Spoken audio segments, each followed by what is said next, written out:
Well, greetings and salutations, everybody. Welcome to my YouTube channel. My name is John Campea, and this is part 2 of our Loki episode 4 open spoiler discussion. Now, of course, we did part 1 of the Loki episode 4 open spoiler discussion yesterday. However, we ran out of time with still a lot of questions that you guys sent in to go. I told you I wouldn't make you guys wait long to get the rest of those questions answered, your observations, your theories, all that kind of good stuff that you guys are sending in. And we're going to get to that right now, so let's get picked up. Now, just a word of warning.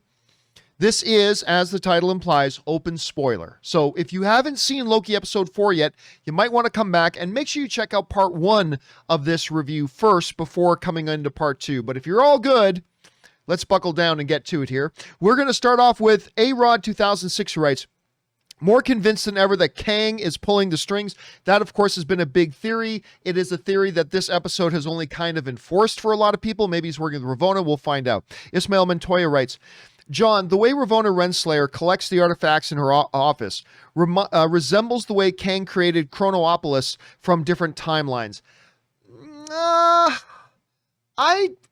don't really get that. I think that thing about all the different things in there was just kind of hinting towards there being multiple Mobiuses. Like this Mobius that they just pruned, I don't think is the first Mobius they've pruned. I don't think so at any rate, but we'll find out. All right, next up, Freddie Lozano writes, in Ragnarok, Thor says to Loki, you've always been the god of mischief, but you could be so much more. I feel this show is showing us exactly this. Well, yeah, a lot of the things about this show is that it is an arc for Loki.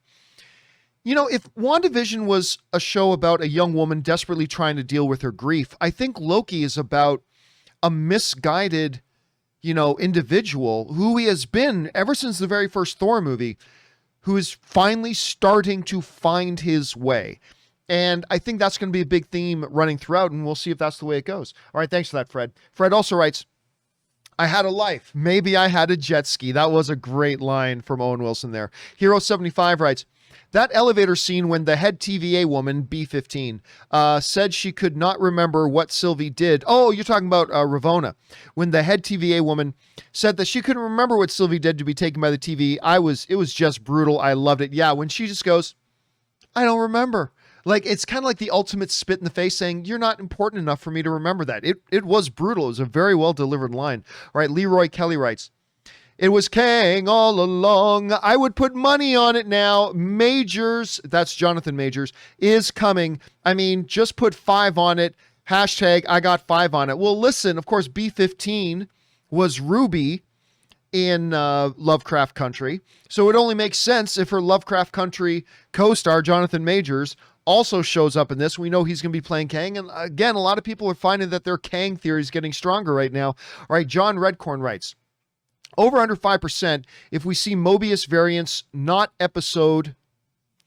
Over under 5% if we see Mobius variants, not episode. I don't know what that means. They're Lightning McQueen, Vince Vaughn, Hansel McDonald, Marmaduke, or Wes Anderson. Yeah, a lot of people were writing in. A couple people wrote in and said, man, I would just love it if he runs into like a Vince Vaughn variant, which would be kind of a kick in the pants. All right, next up, Ryan Lohner writes, it would be amazing if it turns out Mobius is a variant of Owen Wilson. No, it wouldn't be amazing. Okay, look, I know you're just kind of joking around, but let me say something serious about this. A lot of fans say stuff like this. Oh, like this would be awesome or that would be cool, but they don't really mean it. Because, the type of thing, look what they did in WandaVision when they actually cast Evan Peters to be the fake Pietro, right? That's exactly the type of thing fans would say. Wouldn't it be cool if there was like a fake Quicksilver if they got actually Evan Peters to do it, right? But then they did it and a whole bunch of people complained.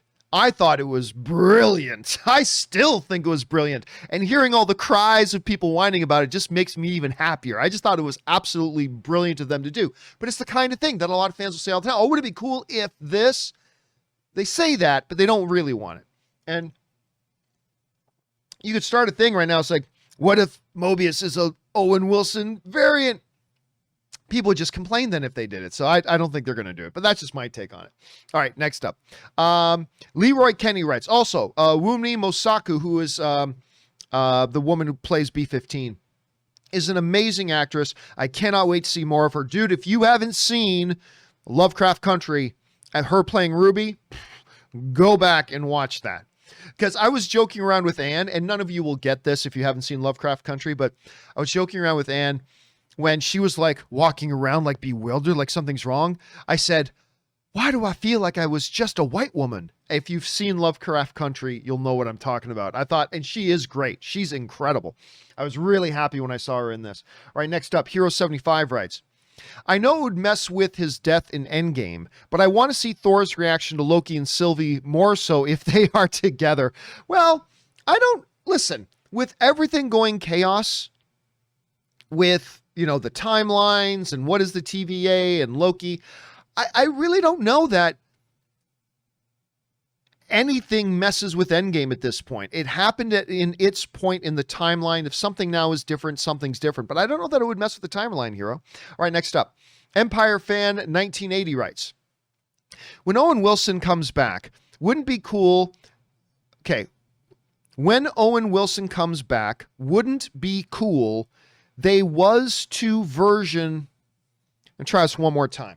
When Owen Wilson comes back, wouldn't be cool. They was two version of him, and one was played by Owen Wilson's brother. Oh, Luke Wilson. Yeah. Also, do you think we will get Owen Wilson's catchphrase "wow" on this show? I gave that a 50-50 chance of that happening. Like I said when the show kind of first started and people were all wondering, is he going to say "wow"?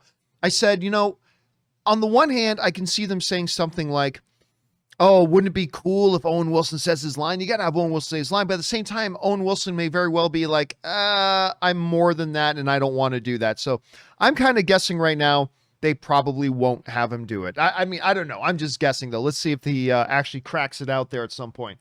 All right, Raymond Verrata writes, when Owen Wilson got pruned, I said, no, wow, it feels incomplete. Now that Loki is alive, there's still a chance for Owen's signature line. Again, I don't think we're going to get the line, but man, I remember when Mobius died and got pruned, I was shocked. Like, I kind of saw it coming because I said in the pregame show, I said, he's either going to take over the TV at the end or they're going to build the relationship with Loki so that they can kill him off so it'll have an emotional impact on Loki. And once we start seeing Loki and Mobius calling each other friend and coming out of the place, I'm like, oh no, he may die. And then they killed him. I'm like, no, but no, once we saw Loki, I knew Mobius is out there somewhere. Like, again, because I always thought pruning was just another word for killing, but apparently it's not. Apparently it's something else. So Loki's still alive. So I'm going to guess, I think it's a pretty safe assumption, Mobius. I guarantee Mobius will be back in the next episode. Absolutely guarantee it. All right, next up. That was Raymond. Now we've got Brian Croson, who writes, of course, Loki's true love is Loki. Hope this isn't the end of Mobius. Hope it's part of plan. Great heel work from Ravonna and Richard E. Grant as Loki. Love it. That costume at the end was amazing. And again, absolutely. If Loki's alive, that means Mobius is alive. 100% ironclad guarantee he'll be back in the next episode. No doubt about that. And yep, it totally goes. He is the ultimate narcissist. And it is the ultimate form of masturbation. Loki falls in love with himself. All right, Matthew Heap writes, I previously posted a theory about the Infinity Stones that were paperweights actually being removed from timelines that went too far in order to drop them into chaos. I stand by this theory now based on the end credits. Look, the Infinity Stones could have been taken from any variants of any of the creatures at any point in history who have ever been in contact with them. Remember that. Right? The Infinity Stones have been around forever. Those Infinity Stones, or a ton of those Infinity Stones, could have been collected from Aknog, the Mabufafan, from 2,000 millennia ago, right? I don't know. I just don't think it'll be too tied to the Lokis or anything like that. But you never know. You might be right, Matthew. Let's keep our eyes on that as we move forward. Because, listen, here's the other problem I have with the theory.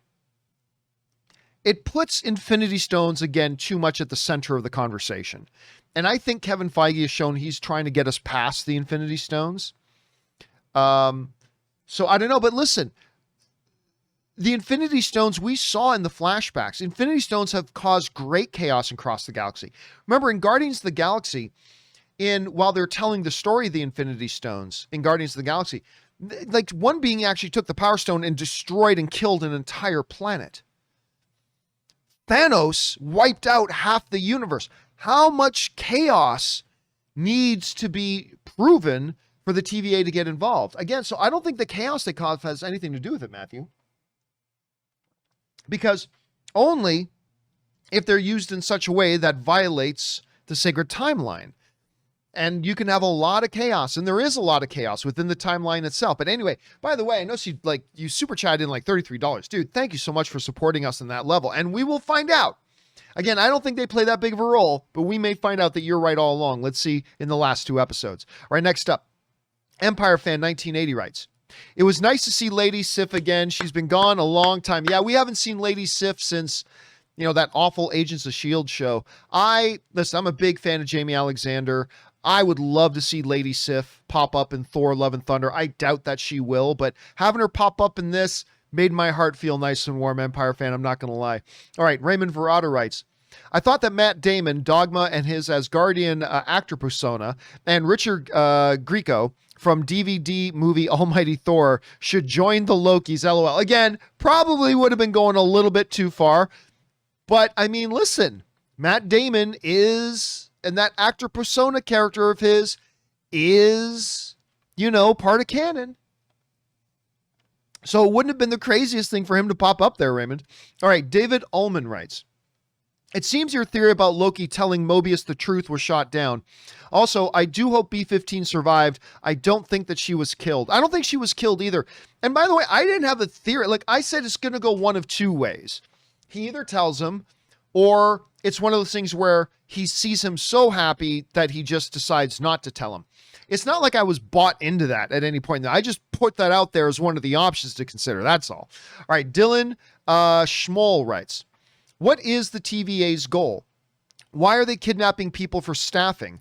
What do they need from them if not to keep the timeline sacred? I'm confused. Well, I mean, the thing is, Dylan, I think that's the point. I think right now the show wants us to be in a little bit of a state of confusion. I think that's kind of the point right now. It's raising a lot of questions. So clearly, look, we are in a scenario here of a Wizard of Oz. There is somebody behind the curtain. But who? The 2 primary questions right now are, who is behind the TVA, if not those robotic time masters? Who's actually the one behind the curtain? Who's the actual de facto timekeeper? And the second big question is Ravonna just another person being duped by that person behind the camera? Or is she actually in on it?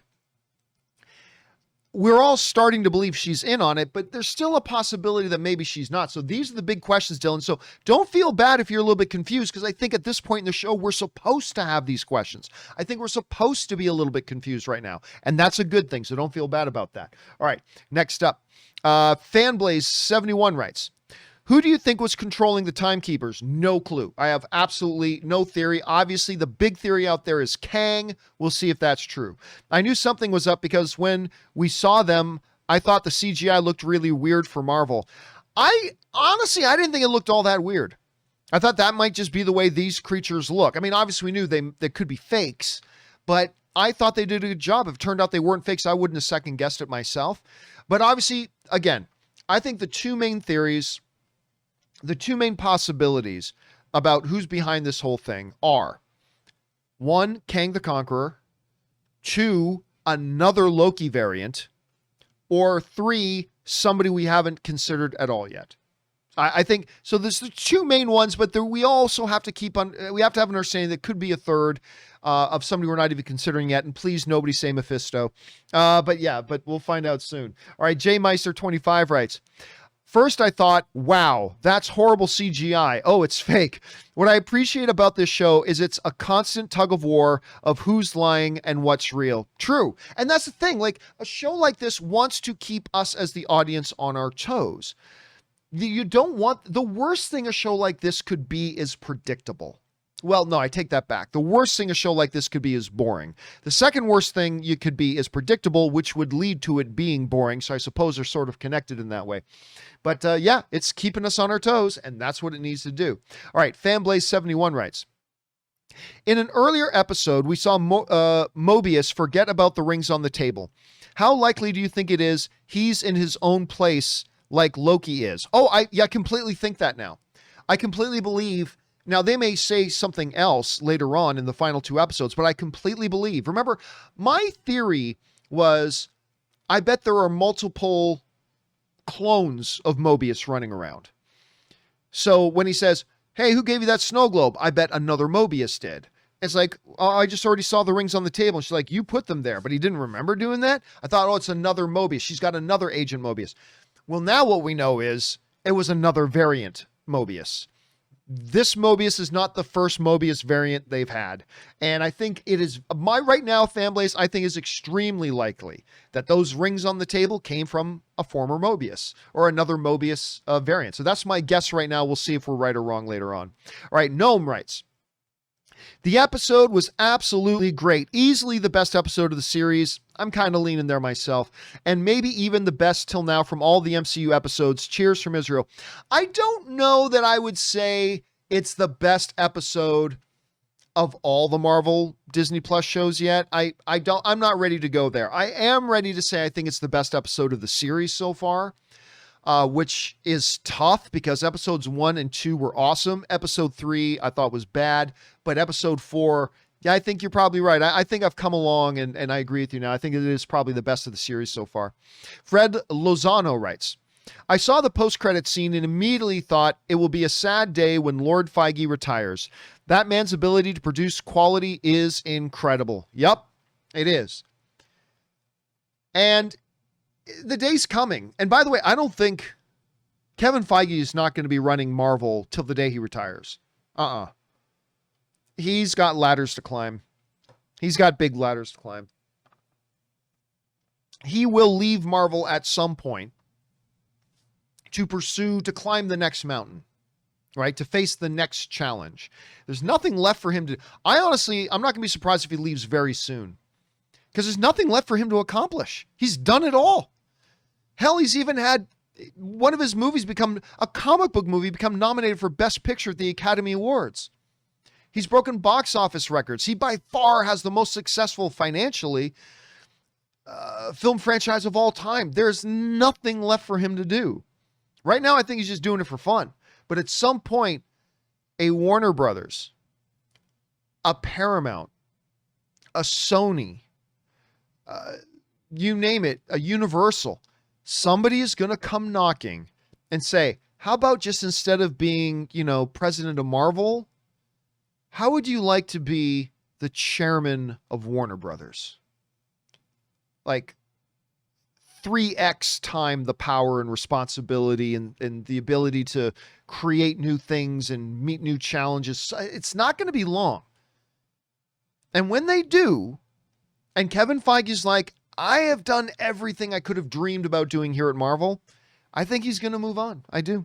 All right. Anyway, next up, Drew H writes, it will be interesting to learn the real reason Sylvie was deemed a variant. When they took her, she was merely playing with toys. Typically, aren't variants taken the moment the event occurs? Yes, but here's the thing about why I continue to be confused about this. If the sacred timeline version of Loki is the Loki we know as Tom Hiddleston, if the Loki we know as Tom Hiddleston, that's supposed to be the sacred timeline version of Loki, then the moment Sylvie was born, she was a variant. Just by the very fact that she's female should have been the alarms at the TVA that she is now a variant. So if it's not that, then they're going to have to explain. So wait a minute. So a guy showing up to work late when he wasn't supposed to be late causes a timeline variance and he needs to be captured as a variant. But you can say in the sacred timeline, Loki is both. There's a male Loki, and that doesn't make sense. So I hope they explain it. I feel confident that they will explain as we get a little bit further in here, Drew. All right, next up. We've got Juby Cortex, who writes, do you think Marvel will introduce the Living Tribunal? I don't. I really, somebody else mentioned that. I mean, not in Loki, at any rate. I don't think they're going to introduce the Living Tribunal in Loki, no. Because in the comics, he is being tasked to scan the multiverse and correct irregularities. Yep, but again, remember, the comics are the comics. The TV shows and movies are the TV shows and movies. They are treated differently. They definitely borrow from that. They are influenced by it, but they don't exactly follow it, right? So no, I do not believe the Living Tribunal is coming here. Now, notice how I'm saying I do not believe the Living Tribunal is coming. I have no insider information that he is not. So it's certainly possible. But if you're asking me what is my guess is no, he's not. At least not in Loki. All right. Thanks for that, Juby. Rhett Proctor writes, Kang the Conqueror has to be over the TVA. Just finished the new episode and it was awesome. I loved it. Again, more people believe in it is absolutely Kang. I believe that is obviously a strong contender, but I also believe equally strong as a contender is that another Loki variant is actually behind it. But Kang makes all the sense in the world as well. Or maybe it's another option. We'll find out soon, Rhett. All right. Fiction Films writes, we almost got a wow out of Owen Wilson. Instead, we got a how. I'll take it. Yeah, maybe that was them throwing us a bone, right? Maybe that was then like, they really wanted to hear the wow, but I don't want to do the wow. How about I go, how? There it was. He's throwing us a bone. Thanks for that, Fiction Films. Sam Fisher writes, I'm glad to see Jamie Alexander. I love to see Jamie Alexander. I loved her in her show Blind Spot and enjoyed her cameo in this. Is she in Thor 4? I forget if they said. As far as I know, she is not in Thor 4. As far as I know, she's not in Thor 4. Now, that doesn't absolutely mean she's not. She very well could be. But, I mean, they are shooting, they've gotten set photos and all this kind of stuff, and there's been not a hint of Jamie Alexander. I would love to see her pop up in there as Lady Sif. I want to see the return of Lady Sif. And yeah, I loved her show Blind Spot. Up until I didn't watch the last season, because once that one season ended where it's like, okay, now they fast forwarded 3 years and now there's a whole new mystery. It's like, I kind of tapped out at that point. But I really liked that show for its first like 3 or 4 seasons, however long it was. I really did, and I thought she was terrific in it. All right, next up. Tim Platt writes, we went from one of the weakest episodes of the MCU shows to one of the best. It's true, we did. This is why I stick with a show, even if I'm disappointed with an episode. I mean, yeah, listen, it's one thing to say, look, I watched the first 3 or 4 episodes and it's not working for me. I'm tapping out and tap out. It's different when you're watching a show like Loki and the first episode was great and the second episode was maybe even better. Then you hit one episode. No, this is why I said after episode 3, yeah, I thought that was a bad episode, but it only makes me more excited for next week because I think we got a lot coming next week. And sure enough, here we are. But yeah, you're right. Especially if a show starts out strong, don't jump ship after one bad episode. That's just kind of my take, at least my personal philosophy, Tim. All right, next up. Fanblaze71 writes, is it just me, or did the fight in the Timekeeper's lair look extremely bad and unfinished? Doesn't bother me much. Still my favorite episode. I don't know. I mean, look, I'll say this. Not everybody can have the fight choreography of HBO's Warrior or of, what was it on AMC, Into the Badlands. That was an AMC show, right? Anyway.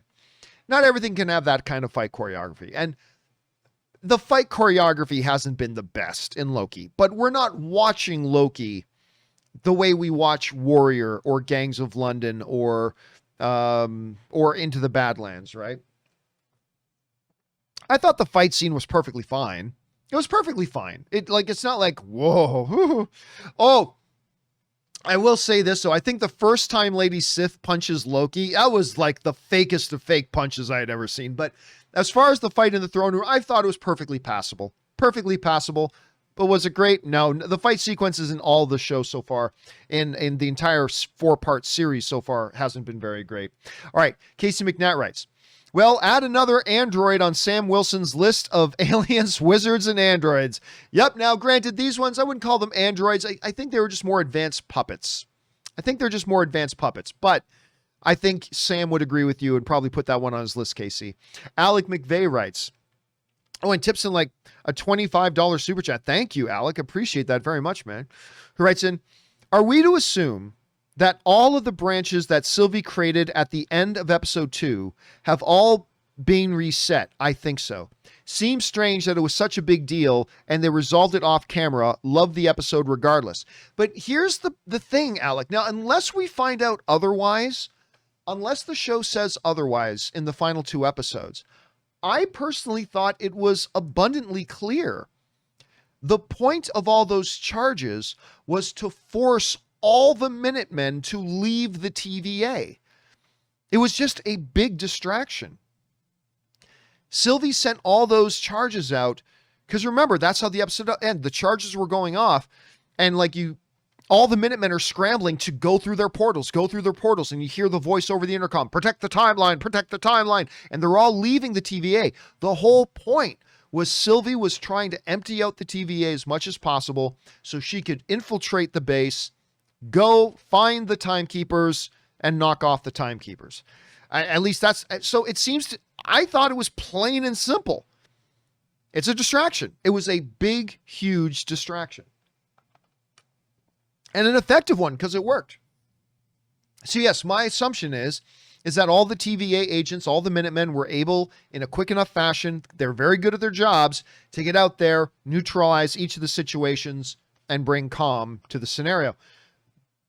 Because destroying the timeline wasn't Sylvie's goal. It was getting to the timekeepers. That was her goal. Anyway, that's how I saw it. Maybe we'll find out I'm wrong. Maybe Sylvie will say something that there was another part of her plan, and then we'll know. But for now, I thought it was just straight up a distractionary tactic. All right.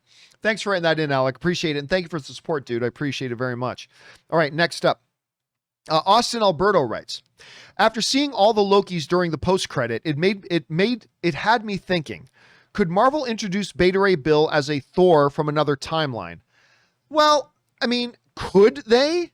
Of course they could. Like whenever you ask a question that either has the word could or ever, the answer is almost always yes. Could they do that? Yes. Are they going to use a Loki show to bring in Beta Ray Bill? No. I think Beta Ray Bill's coming. Hell, I'm even guessing we're going to see Beta Ray Bill in Thor Love and Thunder. But I don't think he's going to be a Thor variant. I don't think they're going to do that. And I certainly don't think they're going to do it here. That would be, listen, this show is about Loki. Right? It's about Loki. It's not about the introduction of Beta Ray Bill. Which would be a huge out of nowhere, out of left field. Like, where did that come from? And completely random thing to all of a sudden do. So I'm going to guess no. But could they? Sure. Absolutely. They could do it any one of millions of ways, Austin, and that could be one of them. But I think we're going to get him sooner rather than later. I just don't think it's going to be here in Loki. All right. Thanks for writing that in, man. Next up, we've got Johnny5619 who writes, where does the disintegration stick send people if Loki got hit with it and is not dead yet? Where did he go with the other Lokis? No idea. My speculation right now is that, again, we had all assumed that pruning was just a euphemism for killing.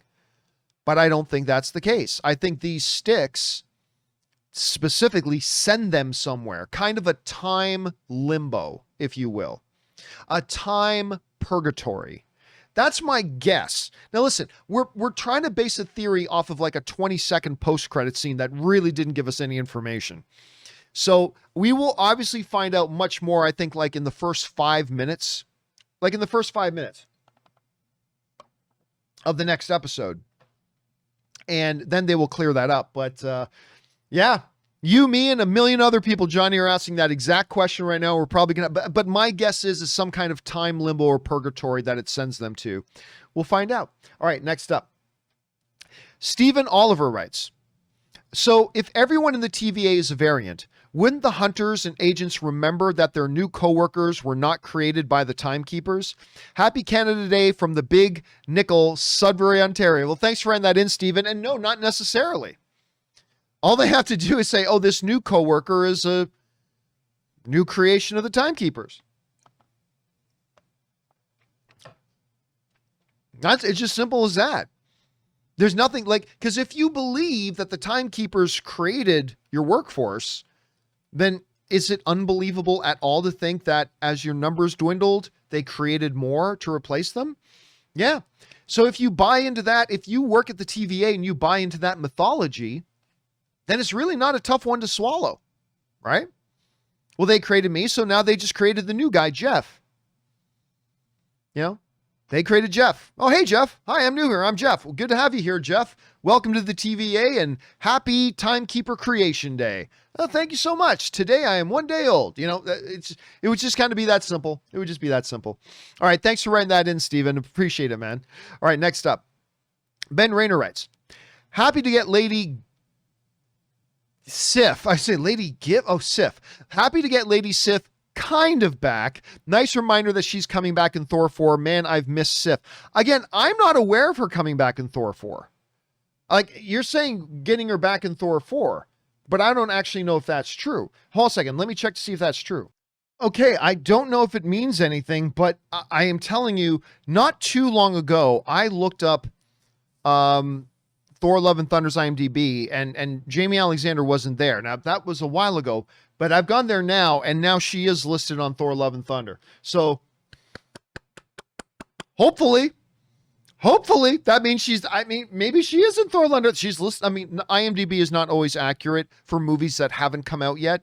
It's bang on accurate for movies that have come out. But for movies that haven't come out yet, it often will get things wrong. So, it's not an automatic, but I had not heard anything about it, but she is listed as being in it now. So, I'd be very happy. I'll be very happy to see Lady Sif back in there again. All right, next up. S. Beam writes, I still want to know why Sylvie was taken and considered a variant. Hopefully there is a true answer in the next episode. I'm sure Renslayer remembers. I mean, again, if the answer is not, she's a girl, then what the heck's going on? If Loki is the true Loki of the sacred timeline, up until the part that he escaped with the Tesseract and everything, but if that's what the sacred timeline Loki is, the very moment Sylvie was born female, that should have been the variance right there. So, I mean, they need to explain that. If the answer is not, well, she's female, she was born female, that is a variance of the sacred timeline, had to be dealt with. If that's not the answer, they're going to have to explain. They're going to have to explain that. Because, I mean, one guy's considered a variant just for showing up to work late. So, yeah, they're going to have to explain that, S-Beam. They're going to have to explain that. All right, next up.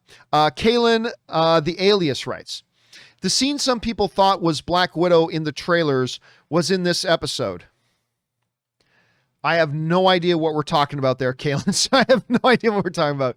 Sam Fisher writes, I don't trust Ravonna. Well, Jude, I don't think after that episode, I don't think you're alone. I think a lot of people don't trust Ravonna anymore. Stephen Oliver writes, do you think if the Leafs winning the Stanley Cup or even a playoff round would create a Nexus event and the timekeepers are messing it up for our boys in blue? It has to be, right? Again, the Toronto Maple Leafs, my team, I bleed blue and white, have not been to the Stanley Cup Finals. Forget one.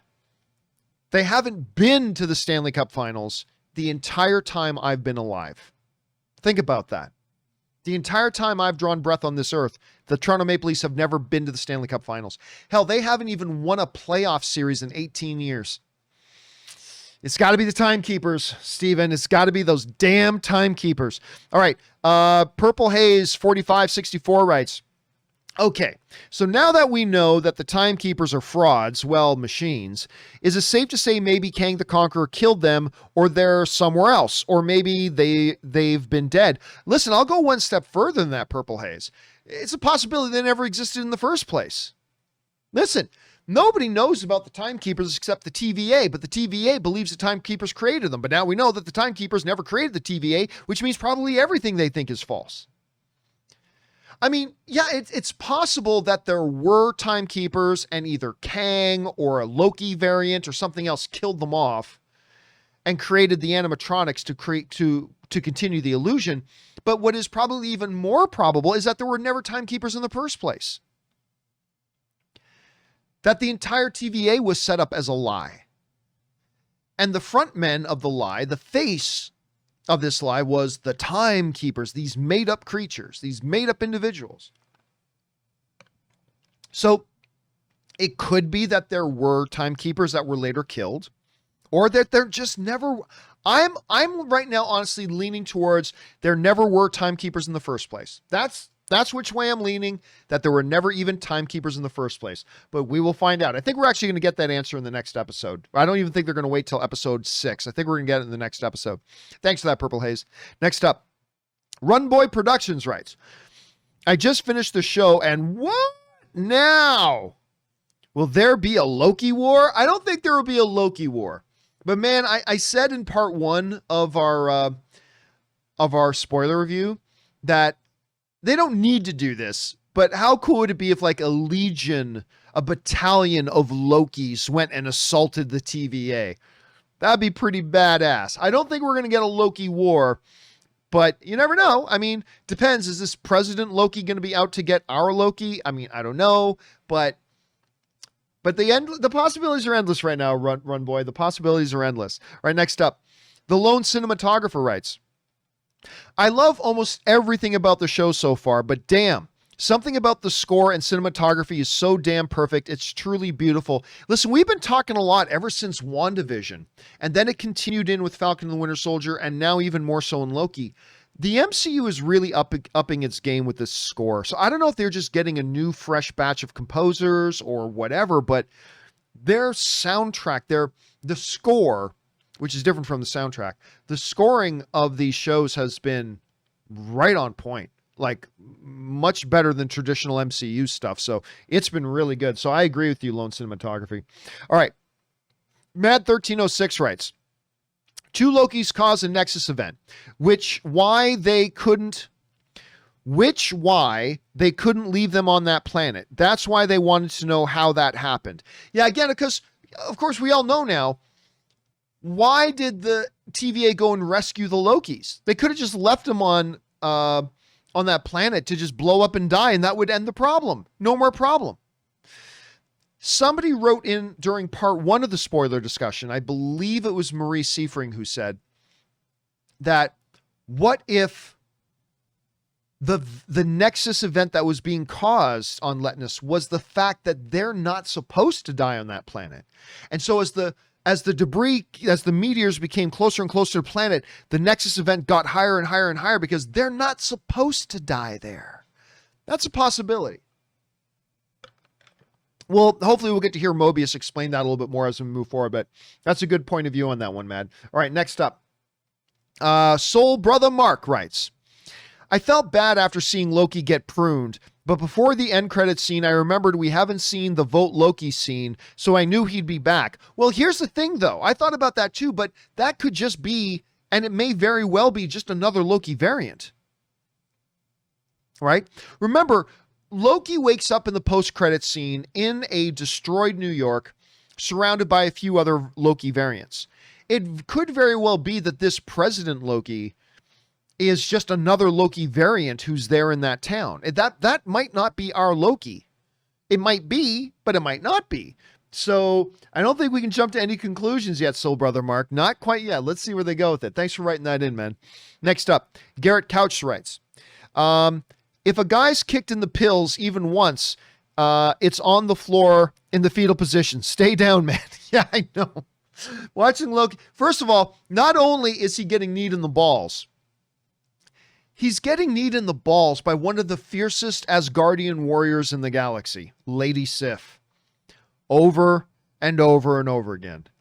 I would have just crawled up into a ball against a wall and just stayed like that, whimpering and crying for the rest of the day. I mean, that's just would have been the best approach, Garrett. I completely agree with you on that. All right, next up. My Bryantf writes, or M. Bryantf, I don't know how to pronounce it, writes, timekeepers were just a sham, besides Agent A30, who is the big bad pulling the strings here. Again, we'll lay it out one more time. I believe there are 3 options, 2 primary ones. Option number 1, Kang. Option number 2, another Loki variant being behind the whole thing. But there is a third option, and that third option is a wild card. Anybody else. So I think there's a 33% chance it's Kang, 33% chance that it's a Loki variant, and a 33% chance for absolutely anybody else. But I do still think the two prime ones are Kang and a Loki variant. We'll find out. All right, next up, Abe 10 Alpha writes, I love this episode. I was somebody who wasn't interested in a solo Loki series. Episode 1 got me on board. Now with episode 4, this is a top 3 of everything Marvel has done. I'm not there yet. I mean, I'm really enjoying this show. But the reality is this. We're only 4 episodes in. I didn't like the 3rd episode. And if the next 2 episodes aren't good, and there's no reason to believe they won't be, but I'm just saying, if episodes 5 and 6 aren't all that good, well, then you got a show that's 3 good episodes, 3 bad episodes. So I'm not willing to call that. I'm going to sit down. I'm going to wait for the show to finish, and then we can evaluate it as a whole project, as a whole thing, rather than just trying to make big proclamations like a top 3 thing Marvel's ever done. I'd be like, well, slow down a little bit. Let's see what happens in the next 2. But look, I'll say this. If episodes 5 and 6 are on par with episode 4, we can have that discussion. But those are 2 big ifs. So let's see where they go with it. All right. Next up, Thanos Almighty writes, movies gets pruned to go to place with jet ski. I think you probably meant Mobius gets pruned. Yeah, I think we will find that Mobius is in a particular limbo that is for Mobiuses. And I don't disagree with you. I think we're going to find him on a jet ski. All right, next up, Cody Hunt writes, if the TVA claims Sylvie was never supposed to exist without... Okay, if the TVA claims Sylvie was never supposed to exist, wouldn't it make sense to grab her at birth? What's the significance of that moment they took her from? I completely agree. If she's born female, at that moment, she's a variant. Why did they not? Now, the only thing I can guess is that perhaps her being born female didn't really change anything yet. Because what's a baby gonna do, to influence the timeline? And what difference can it make? Maybe it wasn't until she started to get older that she started to make choices that a female Loki would make as opposed to a male Loki. Because a baby's gonna make the baby choices regardless if they're male or female. So maybe it was just a matter of, it wasn't until she got older that a variant started to show up on the TVA's thing. I'm grasping at straws here. Listen, I fully admit I'm grasping at straws here, but they got to explain that, Cody. They totally do. All right. Next up, Min Tran writes, do you see there's a reason why kids Sylvie have black hair and adult Sylvie have blonde hair, besides maybe saying Sylvie is Loki? Well, any more reason than the fact that when I was about that age, I had pure blonde hair. No, I'm not kidding. I had pure blonde hair until I hit a certain age, and then my hair went to brown. So, yeah, don't know. Or, Sylvie is just like any other person. People can dye their hair different colors. Maybe she chose to dye it blonde, hiding out in the Armageddons. I mean, could be. Other than that, I don't think there's any real significance other than that. But I don't know. Maybe there is, Min. We'll find out.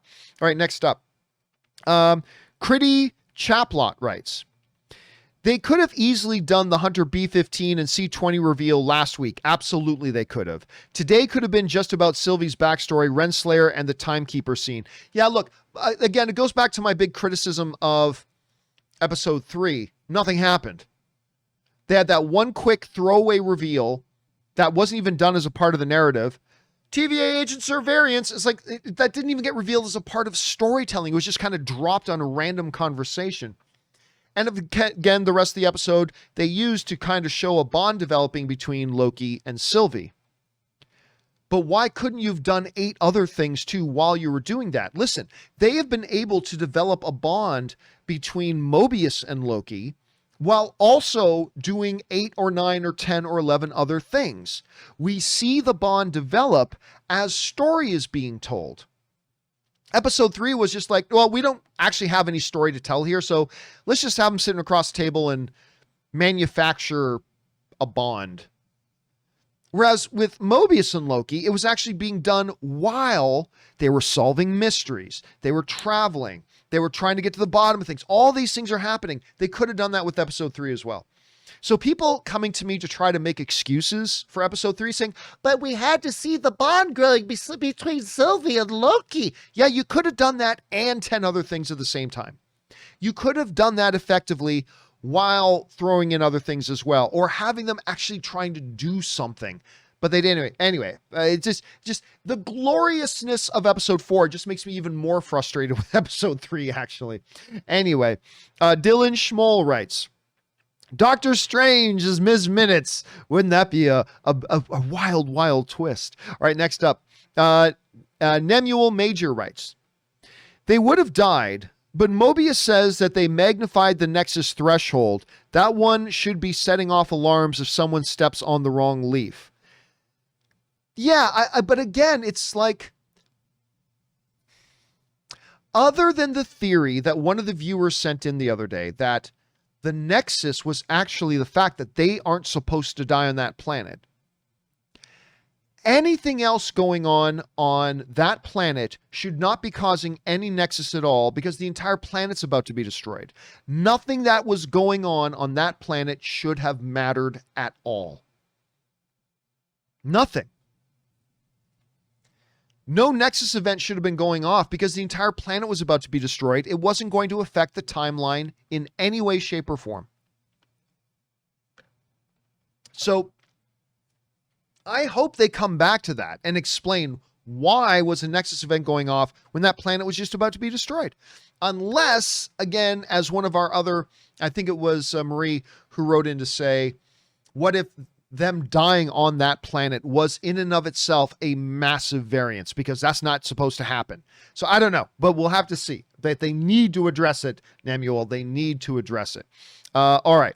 Next up, we have Dave Wilson writes, wouldn't good writing demand that we've already met whoever is running the TVA? No. No. We're only at the halfway part.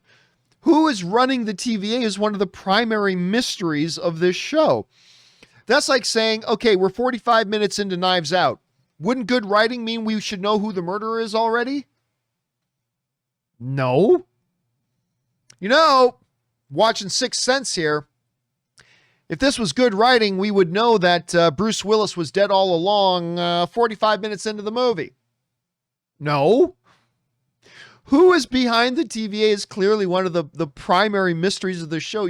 I'm not saying they're going to save that to the last second, but we are literally just at the we've literally just passed the halfway point. We're now one episode into the last side of the thing. We got 2 episodes left to go, right?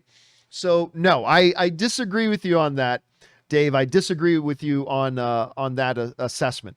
All right. BW Rosa writes, is it me, or is there hints to either the Watchers or Mephisto might be behind this whole lie? Or is it a Loki from the Marvel Prime universe behind this? I don't think it's any of that, BW. Not at all. This is either Kang or a Loki variant or something else entirely, but no, it's not Mephisto. It's not the Watchers. It's none of that kind of stuff. This is obviously, the reason I think there's a decent chance for a Loki variant is this is a big con job. Set up these 3 androids to make it look like there's something. This is a big con job. So it very well may be Kang. Strong possibility it's Kang. And I believe, for the reasons I just explained, I also believe it's a strong possibility because ultimately this show is about Loki. It could be another more ancient Loki variant that's doing it, but no, I don't see it being Watchers and Mephisto. That, again, when are we going to learn, like, from WandaVision and Falcon and the Winter Soldier? They're not just going to throw these out of nowhere, rando of all rando things just to pop up, right? Mephisto would be totally make no sense. It would be completely random, has had nothing to do and no connection to anything in the show whatsoever. Same thing with the Watchers. So look, while anything is possible, BW, I just don't see that happening here. I just don't see that happening. All right. Mahir Hawk writes, who is your money on to be the creator of the TVA? Well, I've said it already before. 33% chance Kang, 33% chance a Loki variant, 33% chance absolutely anybody else. So we'll go from there. Kaylin and Alias writes, I believe Mephisto was teased in the first episode in the stained glass window, the TVA creator. Hey, listen, they were not teasing Mephisto. If anything, I think they might have been mocking everybody from WandaVision. That's honestly, but I do not believe they were teasing Mephisto at all. Mephisto has had nothing to do with this show whatsoever. So listen, it would be a complete surprise if it was, but we'll see. Suthius writes, there is still a possibility that Ms. Minutes is the mastermind. There's not. We've seen many stories before where it is the AI who is in charge of human fates. It's not Ms. Minutes, and I will tell you, we're not going to see Miss Minutes again. Sorry, we're not going to see Miss Minutes again. Can't tell you how I know that. But Ms. Minutes isn't going to pop up again. So I can tell you for certain the answer is not Ms. Minutes. All right, next up. Brandon Entwistle writes, I looked happy when B-15 said that it broke my heart. The reality of having your entire life stolen from you really sunk into me at that moment. Dude, the reason that moment worked so well, Brandon, is because of the fact that she's such a good actress. She sells you on that. Another random actor could have said the exact same line and maybe not have the same power to it, but she said it the way she said it because of the way she was portraying her confusion and conflict and all that kind of stuff earlier in the episode too, that when she says that, it breaks your heart, and it's all about that performance. So yeah, excellent observation there, Brandon. All right, next up, James Shimo. James Shimo writes, over under 5% we see Chris Hemsworth as a Loki variant since he and Tom initially auditioned for the others' roles. Under 5%, I don't think there's any chance. I mean, listen, I would love to see Chris Hemsworth pop up in this, but I think there's zero chance we see Chris Hemsworth in this show. It would have been great, but I really don't think it's going to happen. Unless it's like footage from another movie. But other than that, I don't think we're seeing Chris Hemsworth pop up. But I would love it. I would love it, James, if they did.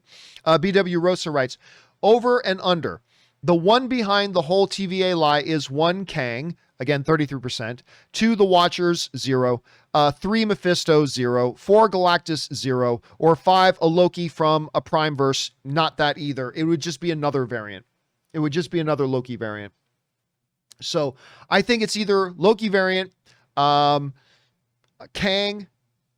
or anybody else. But not including that anybody else is Mephisto or Galactus or the Watchers or anything like that. So that's where my money's right now. We'll see. Could be wrong, but we'll see. All right. Aaron Stanwood just sent in a super $20 super chat just to be supportive. Thank you, Aaron. Appreciate that very much, man. S Beam also writes, I'm confused why people are not enjoying this show for what it is and only seeing Loki being emasculated, or men as a whole being emasculated and agenda-based shows being the only thing Disney is doing. Listen, can I just say this right now? Anybody you hear saying ridiculous bullshit like that, they're the ones with the agenda. Okay? Just understand that. Any idiot spewing that kind of nonsense, just understand. Just tell yourself in your head, oh, they have an agenda. And Disney's going against their agenda, and then just walk away. Don't pay them any attention, but don't pay them any mind. Who gives a shit about those people? All right. KM Reviews writes, 1 of 2. Super confused. At the end of episode 2, there was a billion lines ahead. Sorry.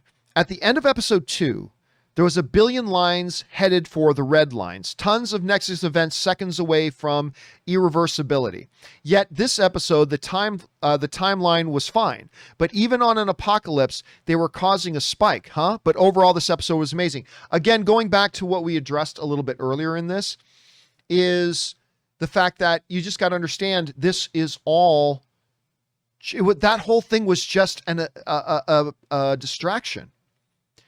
She set off all those potential red line events so that all the TVA agents and Minutemen would have to each run through their little portals. Remember, they showed them all running through the portals to get out of the TVA to go and deal with those problems that Sylvie set up. It's the only thing she could do to get them all out of there so she could get in there and try to get to the timekeepers. So that's kind of where they stuck on that. All right, next up, we've got Michael Appleby just sent in a $20 super chat to be supportive. Thank you, Michael. Appreciate that, man, very much. Ben Rayner writes, over under 35%, we get an Order 66 moment. That's a Star Wars reference for those you might not know, where we get a single person pressing a button to turn on the TVA agents to fight Team Loki. Well, I'm going to go under 35% because they've got all the TVA agents fighting Team Loki right now anyway.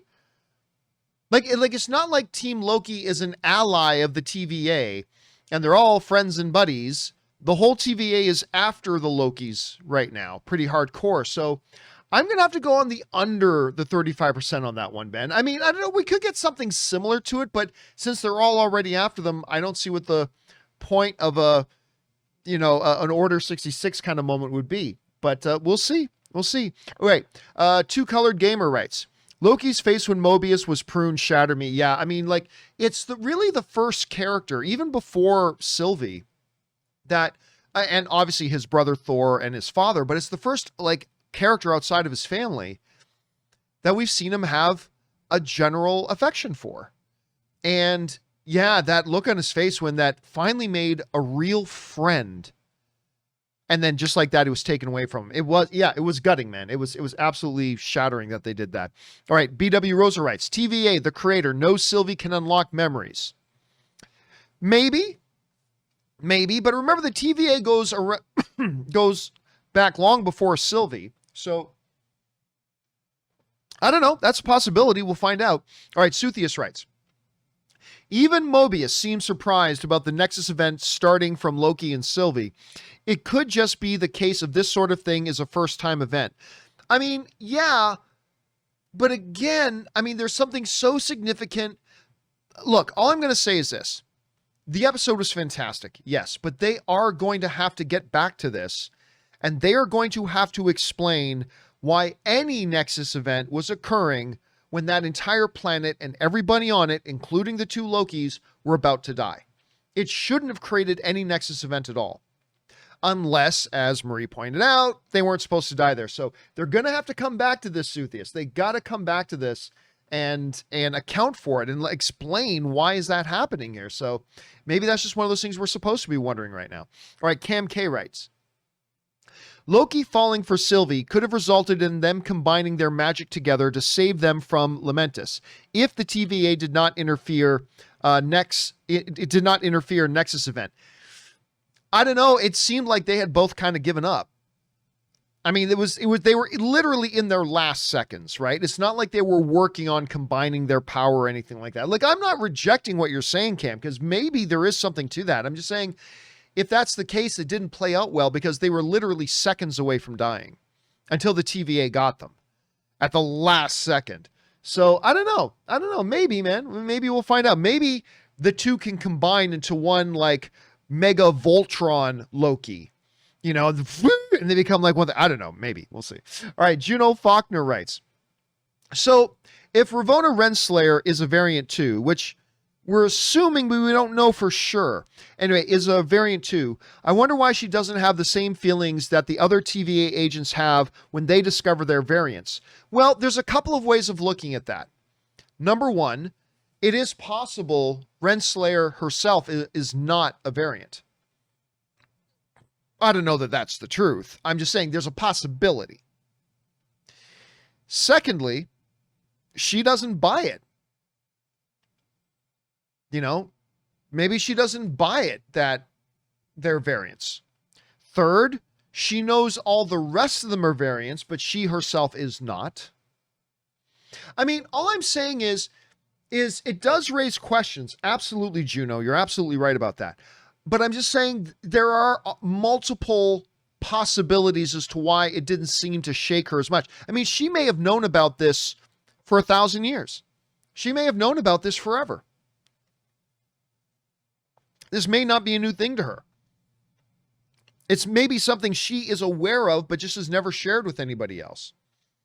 It may not be brand new information to her. Again, maybe she's not even a variant herself. Or if she is, this is something that she came to peace with like many years ago. All I'm saying is, I don't know if it's any of those, but there are a lot of possibilities. We'll just have to keep our eyes open for them. Good observation on that one, though, Juno.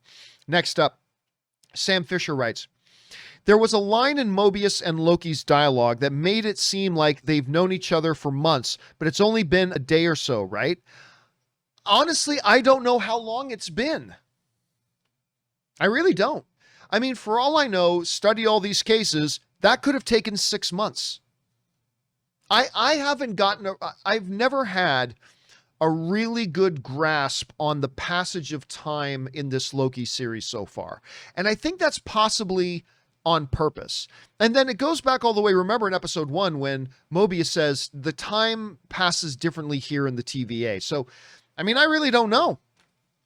I mean, it could be they've had 10,000 of these work conversations going over files, and we've only seen a couple of them. It could be that it's only been a few days, but even if it has only been a few days, and I'm not sure that it is, remember, Mobius has been studying Loki for a long time, so he probably feels like he knows Loki already. But anyway, all I'm saying here, Sam, is that there are a lot of potential options on the table. There's a lot of potential options on the table about what could be explaining that.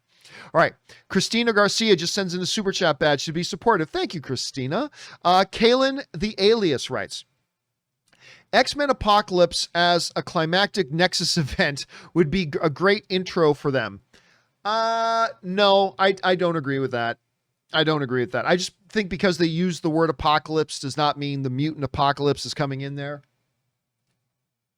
So, and remember, Apocalypse, you know, he doesn't want the end of all life on Earth. He just thinks mutants should rule. I mean, that's the thing. And, you know, call the weak. But I don't think this is going to be an intro. Why does everybody think every MCU show has to be the intro to the X-Men? But anyway, no, Kaylin, I don't think there's any connection there. But hey, again, it would be completely out of left field, but I suppose anything's possible. Let's see where they go. All right, Dirk Walker writes, maybe boning your own variant creates a nexus disturbance that threatens the fabric of reality on a subatomic level. Maybe, but I mean, they didn't even play just the tip. I mean, let's look, that world was about to die. Even if they wanted to get down to it, I don't think I literally don't even think they had enough time to get their clothes off, let alone for any of that to happen. So, but I mean, hey, you are thinking on a very existential realm kind of way there, Dirk. So maybe. All right. Robert Convey writes, isn't Loki surviving the Nexus event not falling in love? Also, post-credit council of Lokis. A council of Lokis. Yeah, I don't know what they're going to do about that, but clearly there are multiple Loki variants and they came across that. And yeah, again, it's not surviving the events. As Marie pointed out, maybe it's the fact that they are supposed to survive, and them dying there on Lamentus would have been a massive Nexus event. Again, I don't know. These are all just theories right now. We'll see where they go with it. All right, Mary Freeman sends in a super chat badge to be supportive. Thank you, Mary. Empire Fan 1980 writes, what happens to this Loki after the events of this show? If he sticks around in the MCU, I think it'd be funny if Loki and Deadpool met and hooked up. You know what? This is the funny thing. Somebody else, I think on the John Campea Show, once mentioned the concept or the idea of like Loki and Deadpool. I don't think that's a good chemistry. I honestly don't think that would make for a very funny show. Like when you get a character like Loki or a character like Deadpool, you got to get a juxtaposition of them against somebody who's like a total opposite to them. That's why like Deadpool playing off of Cable is hilarious. Or Deadpool playing off of a Colossus is hilarious. I don't know that there'd be a great chemistry with Loki and Deadpool. I don't know. I don't know. This is kind of my thought on that. So I don't know. We'll see. All right. Next up, Dan Ketchum writes, I'm sorry, but it's just creepy that Loki fell in love with himself. Yep. Now, of course, remember, this is all complete science fiction. There is no real world scenario where you could meet and fall in love with a female time variance of yourself. So theoretically, is it really all that bad? I don't know. I mean, it does hit me as being very, very creepy. I've called it the ultimate form of masturbation. My wife calls it the ultimate form of narcissism. Both are right, and it is a little bit creepy, Dan. I'm not going to lie to you. But maybe it shouldn't be creepy. Maybe we should just accept it. All right, next up, we've got Awake Productions writes, The TVA went to get Sylvie and Loki because they didn't know they were trapped. TVA assumed they jumped again. Yeah, somebody else mentioned that in part 1 of the discussion, and that's a very good observation. That very well could be it. They may have thought, listen, we've identified where they are. We know they have a temp pad or a temporal pad. So they had no idea that the pad was out of charge and that they couldn't jump anymore. So maybe they thought, hey, if we're going to get them, we got to grab them right now. Unwittingly and unknowingly save them. Still, that does not answer the question was why there was a Nexus event forming when they were about to die anyway. That's a question they still got to answer. Anyway, thanks for throwing that in there, Awake Productions.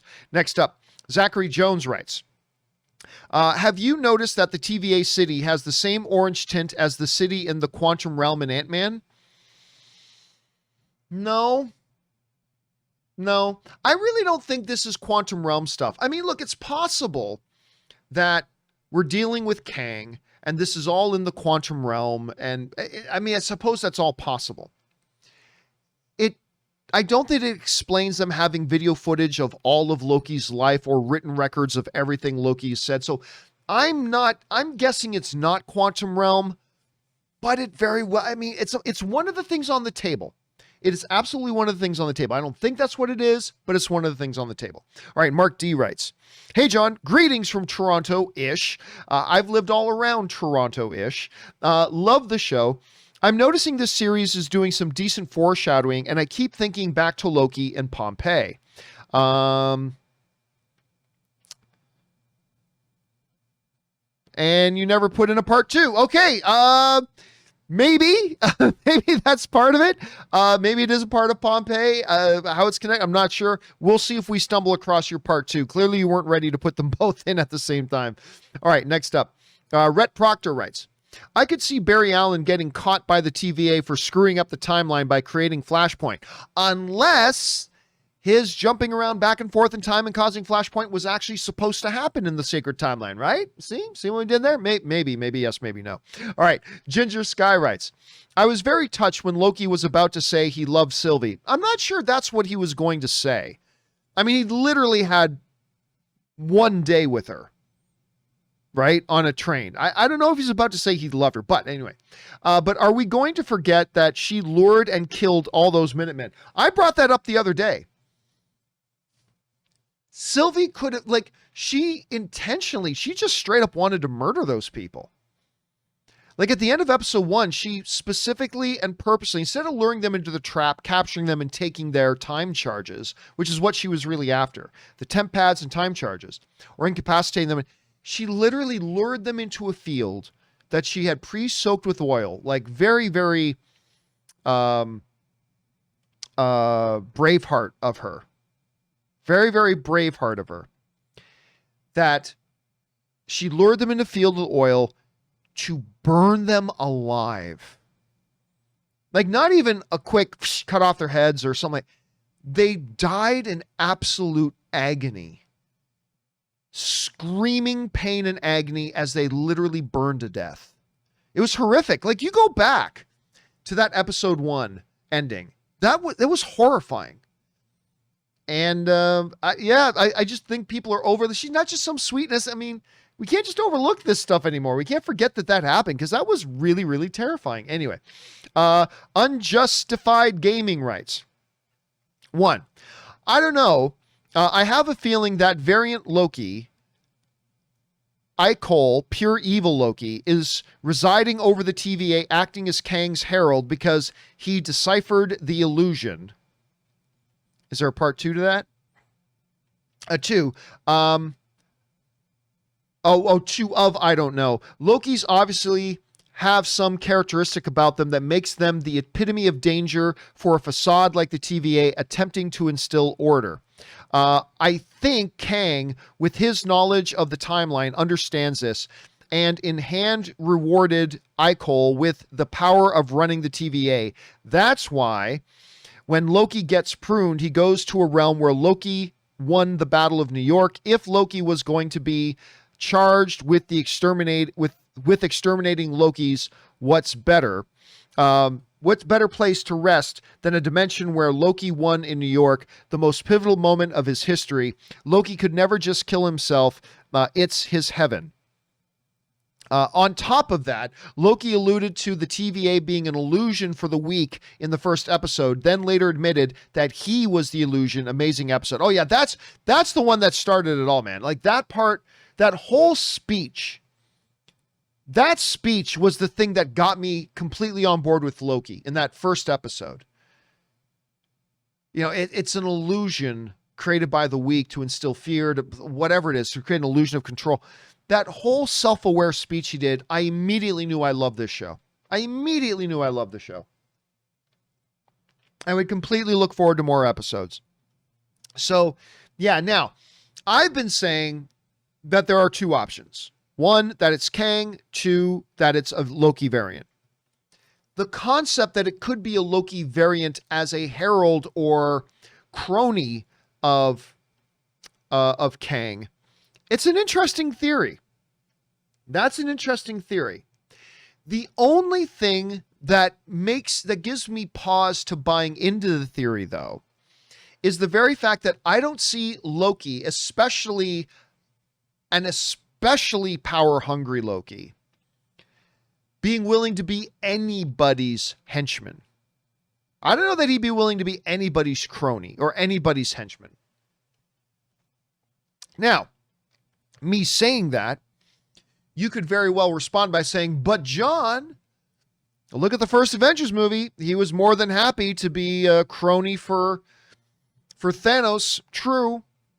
But then again, that could have just been all part of his plan to eventually kill Thanos and take over Thanos. I mean, I don't know. I'm just going out on a limb here, but it doesn't seem like a Loki variant would want to work for and be subjugated to anybody, even a Kang. But that is an interesting theory because I've been saying it's either Kang or Loki. Maybe somehow, some way, it's a combination of the two. It's an interesting way of looking at it, Unjustified. Let's see if that's what it pans out. Thanks for writing out your thoughts like that, man. I appreciate it. All right, next up. Tim Duplicia writes, my favorite line, Mobius, shut up, Loki. Tell me about Sylvie, Loki, but you told me to shut up. That was good, but you just told me to shut up. The scenes with Hiddleston and Wilson are magical. And again, going back to what I was saying earlier, it proves yet again, you can show a bond and dynamics and chemistry developing between two characters while doing a dozen other things at the same time. I wish they had done that in episode 3 with Loki and Sylvie. But yes, the crown jewel of this series has still come down to the banter and dialogue between Mobius and Loki. It has been the crown jewel of this show. It's been the strongest part of this show. I have loved it. I loved every second of it. That's why I loved it when this episode started back up and instantly Mobius was back. It's like, this is something that episode 3 was missing. So yeah, I loved it too, Tim.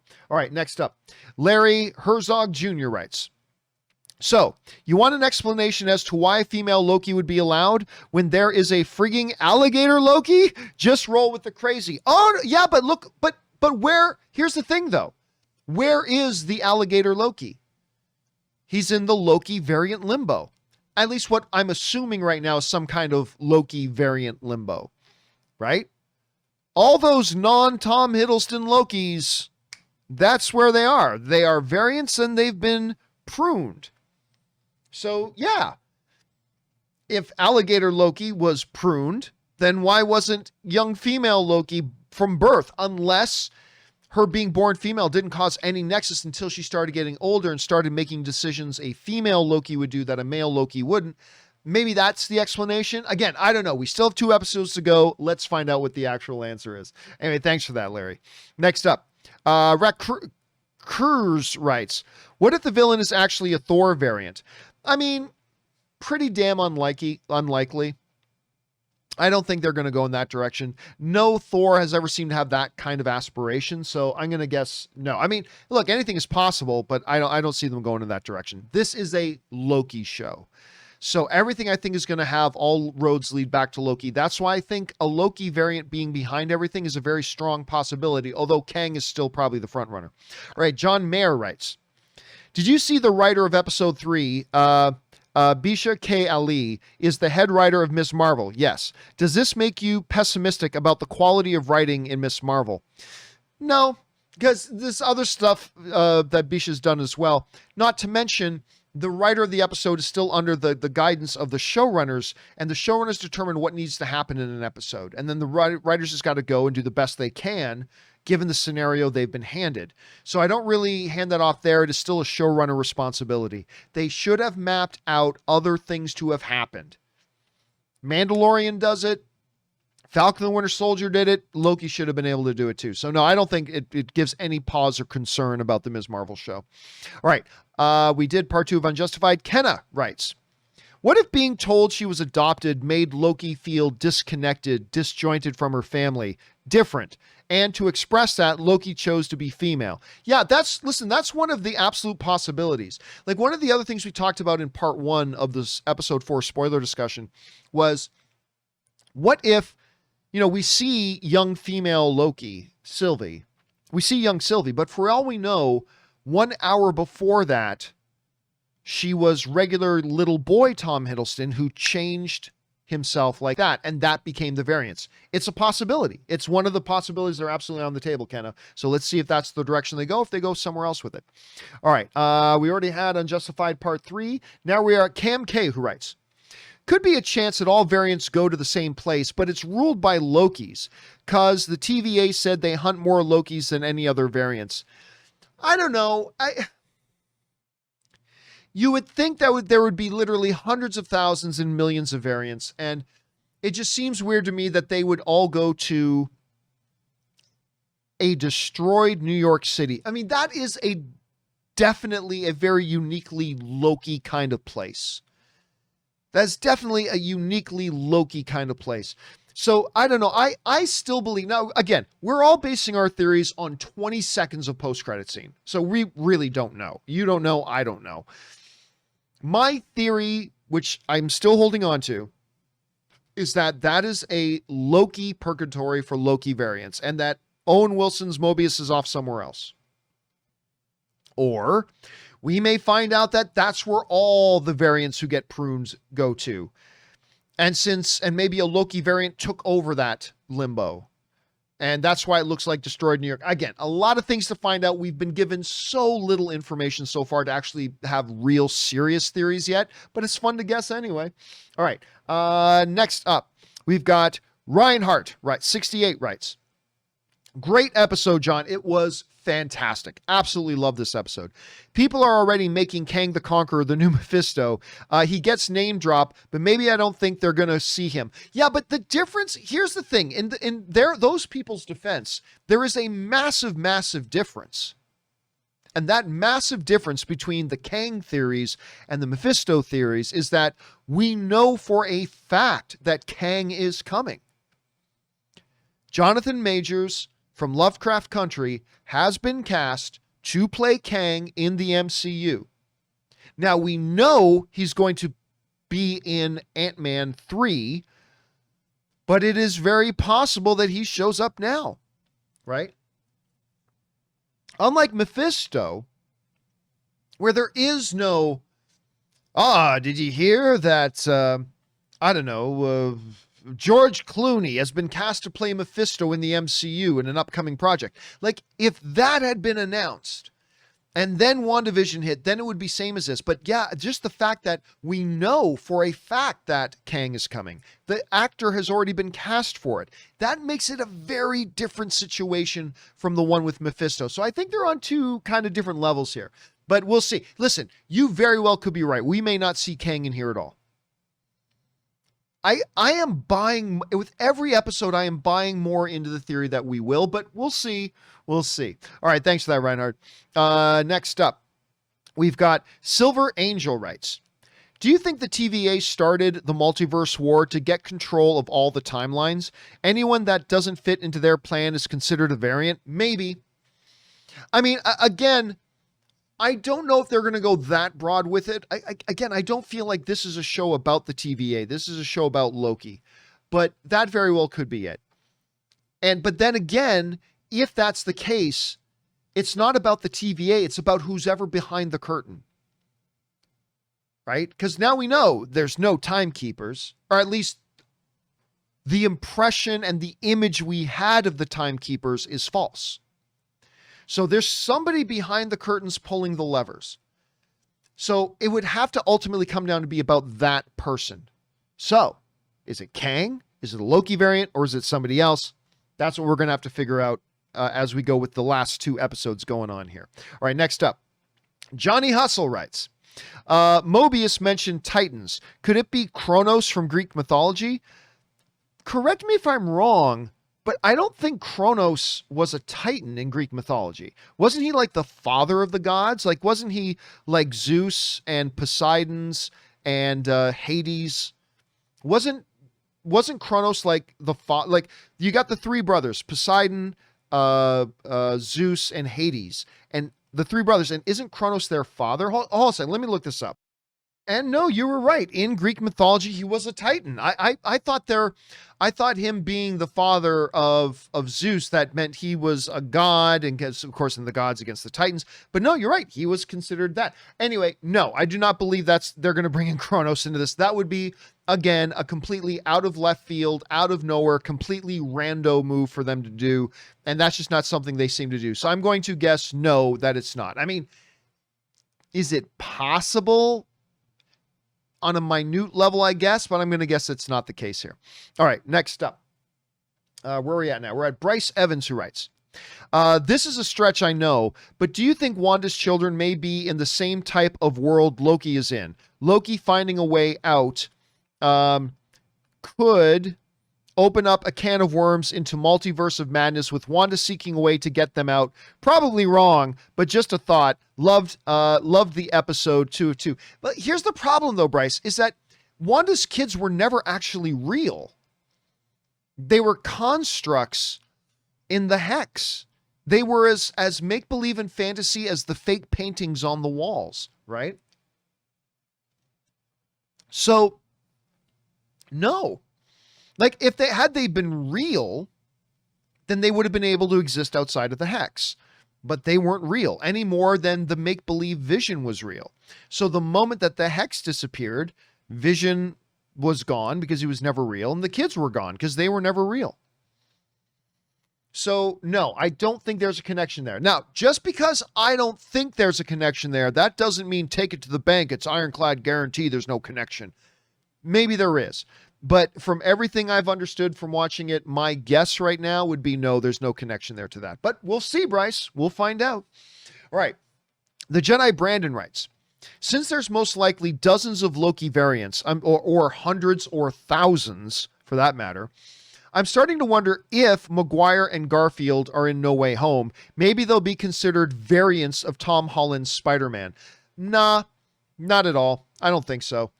Look, if Maguire and Garfield are in it, which who knows if they are or not, but if they are, it's clear they're playing the Spider-Man they played, because Doc Ock, Alfred Molina, has already confirmed that he is playing the same Doc Ock that he was in Spider-Man 2.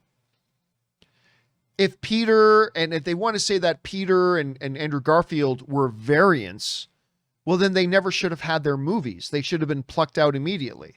And why would they be the variants? They came first. Tom Holland would be the variant anyway. So no, I don't think if they're even in Spider-Man 3, which we don't know if they are. But if they are, and it's a big if, I don't think they're going to play it that they're variants, because it would just be too contradictory to everything we know about variants now at this point due to the Loki show. So I doubt it. All right, next up, Andrew Sawyer writes, I don't think it's much of a problem that Sylvie wasn't targeted by the TVA at birth. If that were the case, wouldn't every variant be reset at birth? No, because you're not, like for instance, our Loki didn't become a variant until that moment that he picked up the Tesseract and used it to escape. At that moment, he became a variant.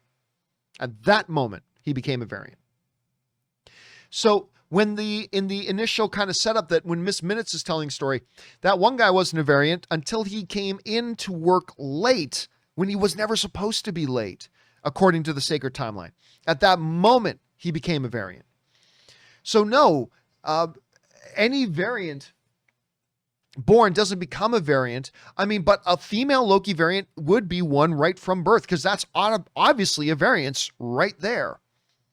But I think for most of those variants, they don't become a variant until a specific moment where a choice is made, an action is taken that is different from what the sacred timeline Loki is supposed to do. Now, again, we have very little information. I'm building all my theories, just like you guys are building all your theories based on the little information we've got. And we could find out in episode 5 or 6 that that's totally wrong. But that's what I got for now. That's what I at least have for now. All right, thanks for that, Andrew. Next up, we've got Johnny Hustle, who writes, what's your issue with fake deaths, time travel? What is your issue with fake deaths, time travel, and multiverse? This stuff is based off of a comic book superhero universe, you know. Yes, but that doesn't excuse it. That doesn't make it good. That doesn't make it okay. And it doesn't make it for good storytelling on a big screen. As far as what my issues are, I have spent hours explaining why fake deaths hurt things. Actually, you know what? Oh, now I'm trying to remember the guy's name. Who's the guy who wrote? Give me 1 sec. Okay, Max Landis. Max Landis, writer of Chronicle, great movie, by the way.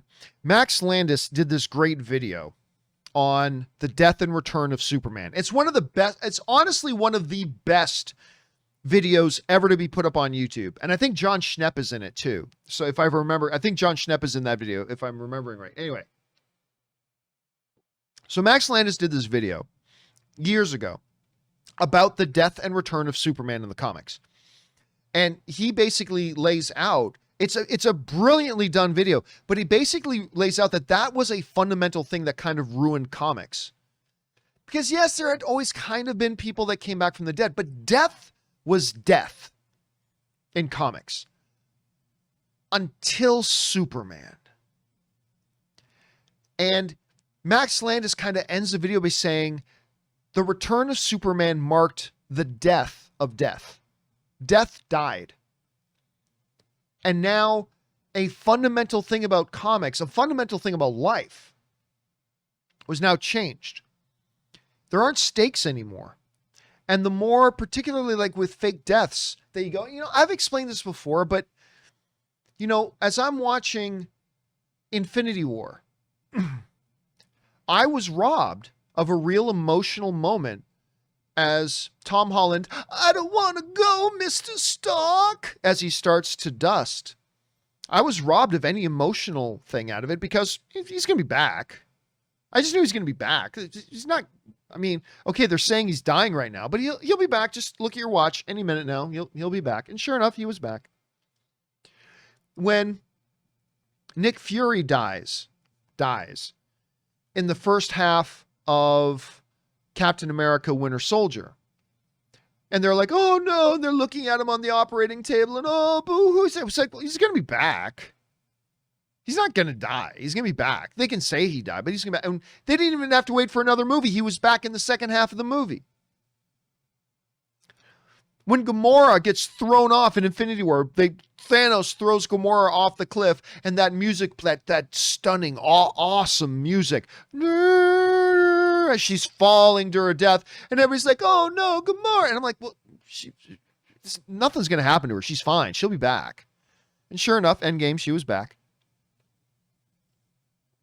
And even when Thanos breaks Loki's neck, and I was like, oh, it's like, he'll be back. And I said, no, John, Thanos said no resurrections this time. This is like the third time Loki's died. He'll be back. And it's different.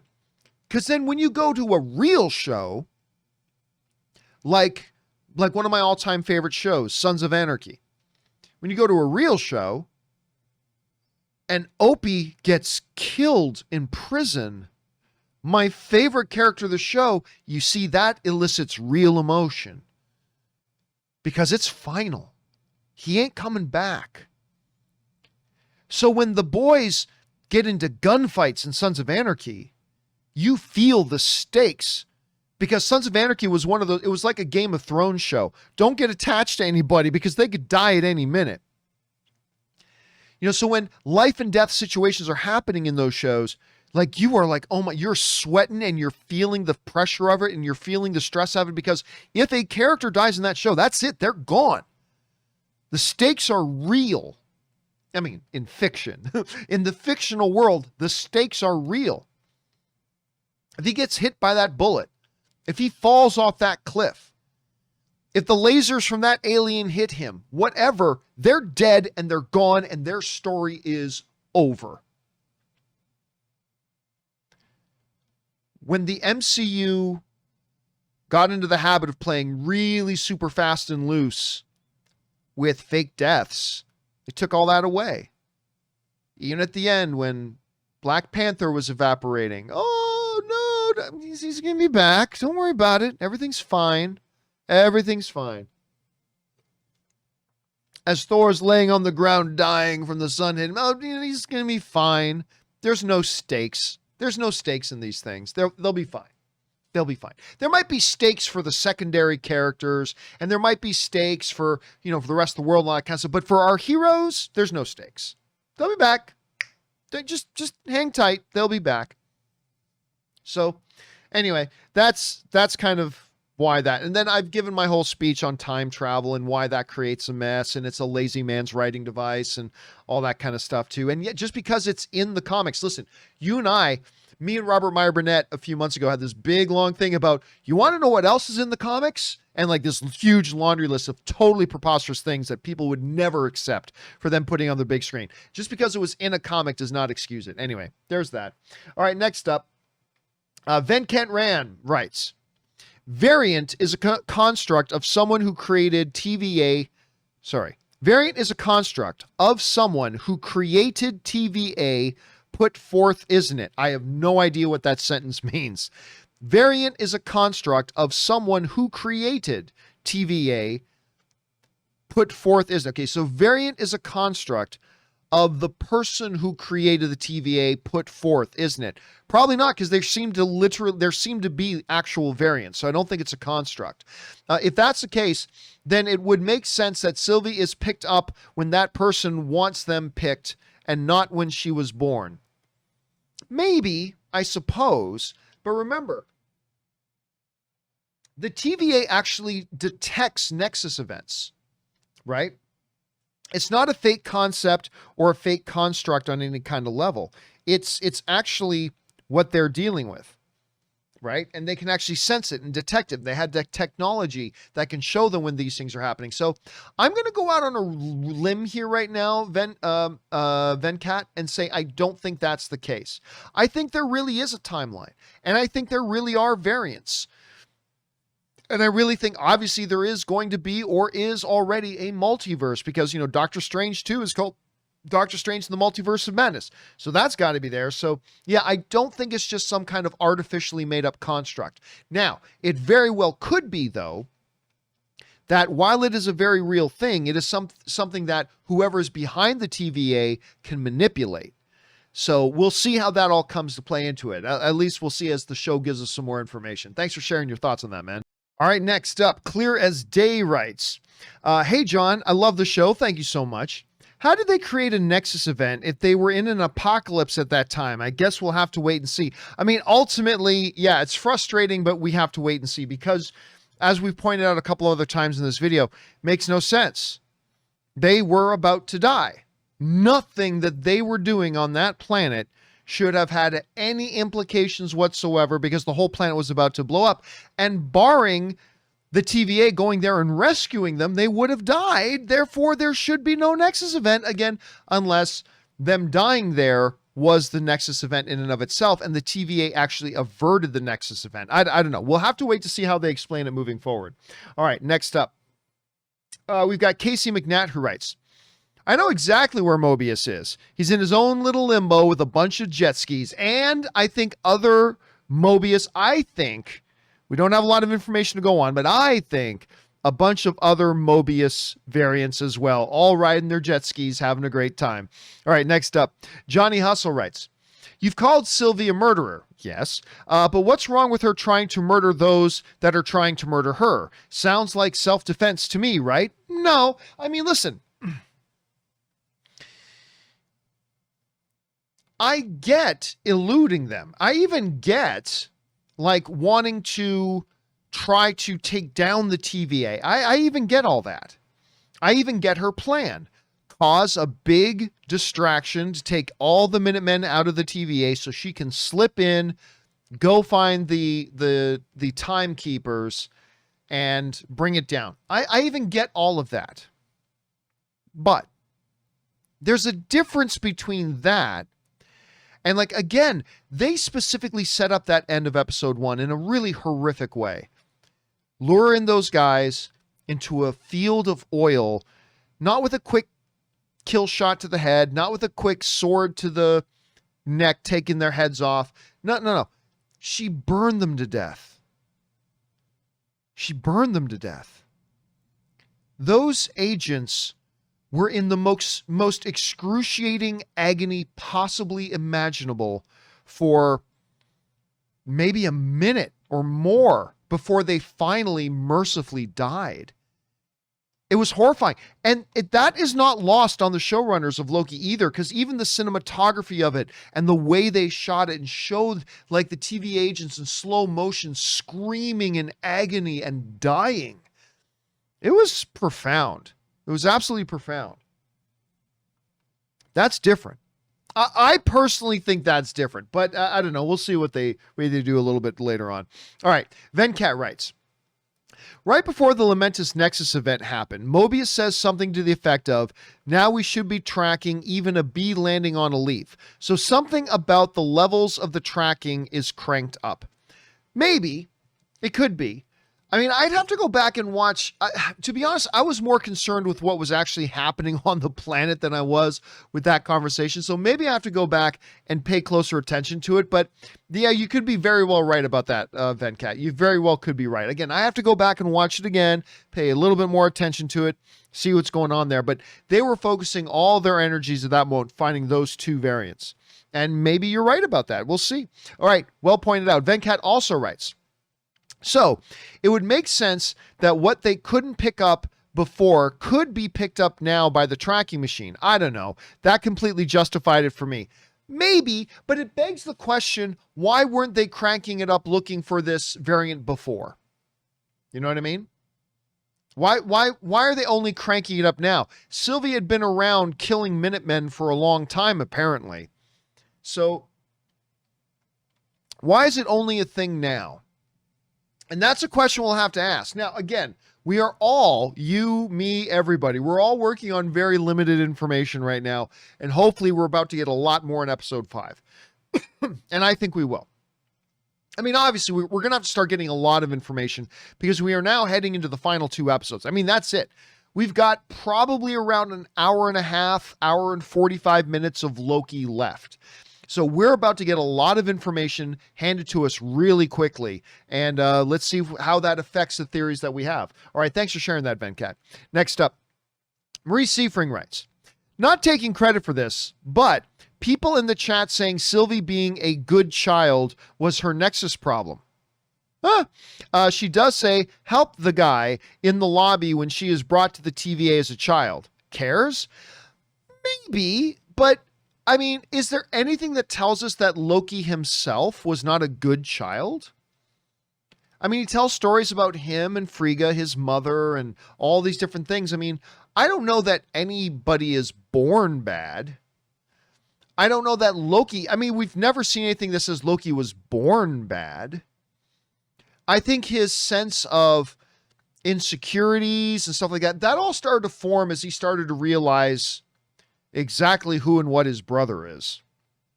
And I think probably as he was growing up and started to realize he was falling a little bit into Thor's shadow, that created the insecurities, the sense and the need to have control, and that all kind of stuff. So I don't know, but it's not a bad theory. Listen, Marie, in the absence of any other better theories, that's not a bad one. Let's see if that one goes anywhere. Because maybe, you know what? I could see them doing that, saying the problem with you, Sylvie, was that you were too good. Maybe that's it. I don't know. We'll see. All right. Byron Dunn. Thanks for picking up people's chats and putting that in there, Marie. Byron Dunn writes, over under 25%, we will see Chris Hemsworth as a Loki variant and Tom Hiddleston as a Thor variant. I'd say there's a chance we could see Hiddleston as a Thor variant. I don't think there's any chance we're seeing Chris Hemsworth at all. in this show, unless it's just other footage from other movies that are thrown in there as a memory. But I don't think there's any chance we're going to see Chris Hemsworth. But Tom Hiddleston as a Thor variant. It's not a bad idea.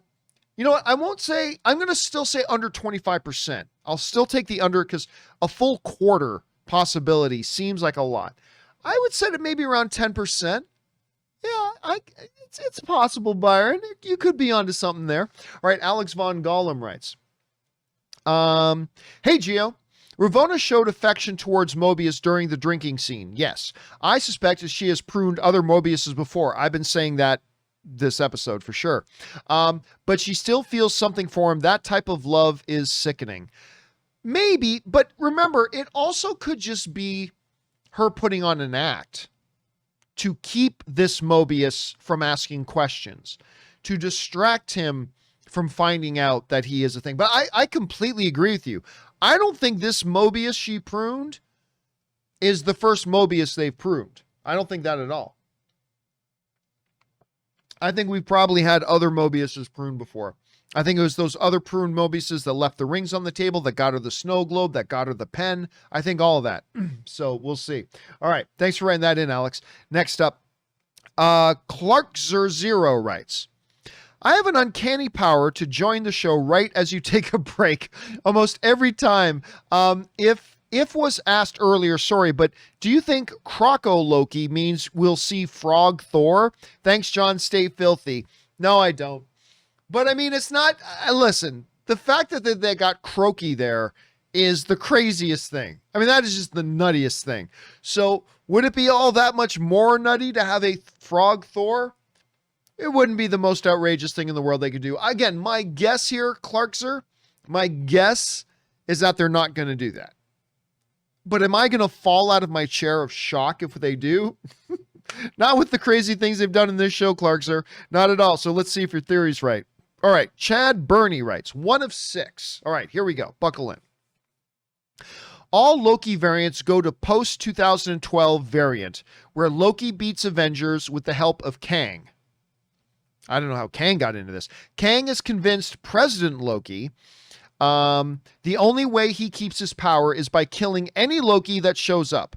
Golden Timeline GT, Loki leads Team Loki variants to discover Kang's motivation is to keep the Avengers from winning and stopping Kang. Sylvie and Gold GT Loki have to lead the team to overthrow President Loki and collectively set up the TVA to ensure the GT Loki survives at the sacrifice of all Loki variants. I suspect Crocodile Loki is who was talking to GT Loki in the post-credit.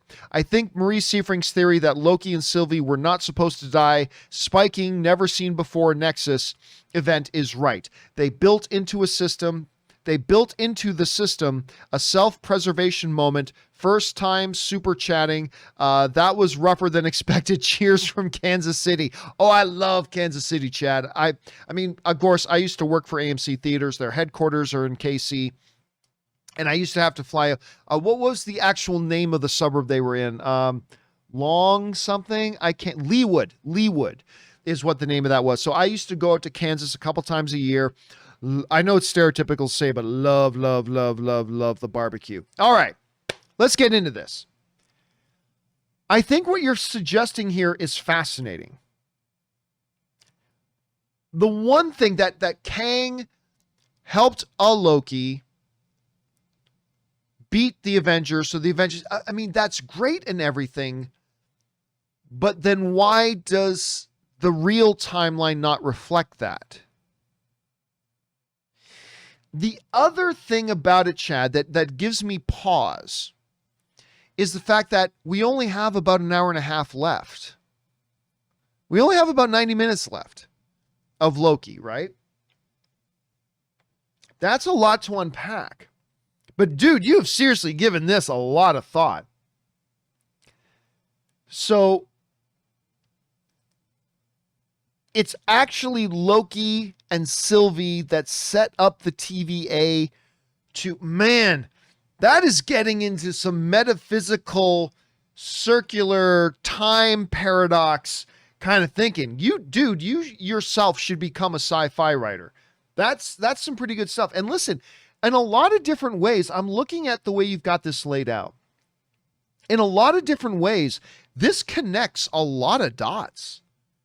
It really, I mean, it does. Again, I still have my reservations about it for a couple of reasons. It doesn't explain the main timeline. It becomes very circular in its stuff, which Kang would know it would become super circular.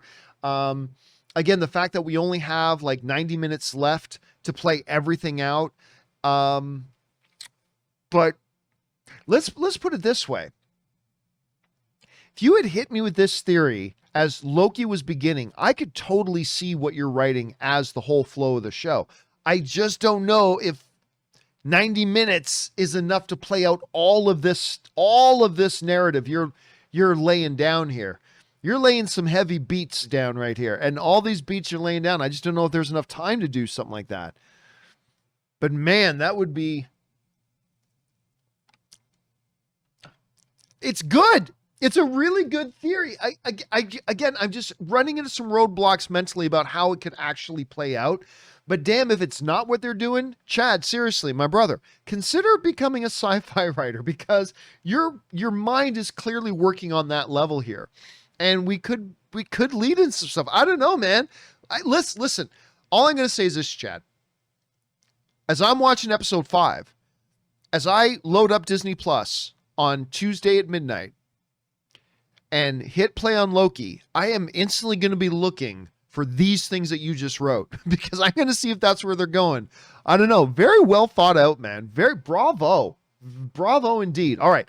Next up, Casey McNatt writes, involving the timeline bombing, I'm just picturing when this is all over, the guy from Pitch Meeting mentioning that when dealing with that, oh, let me try this again.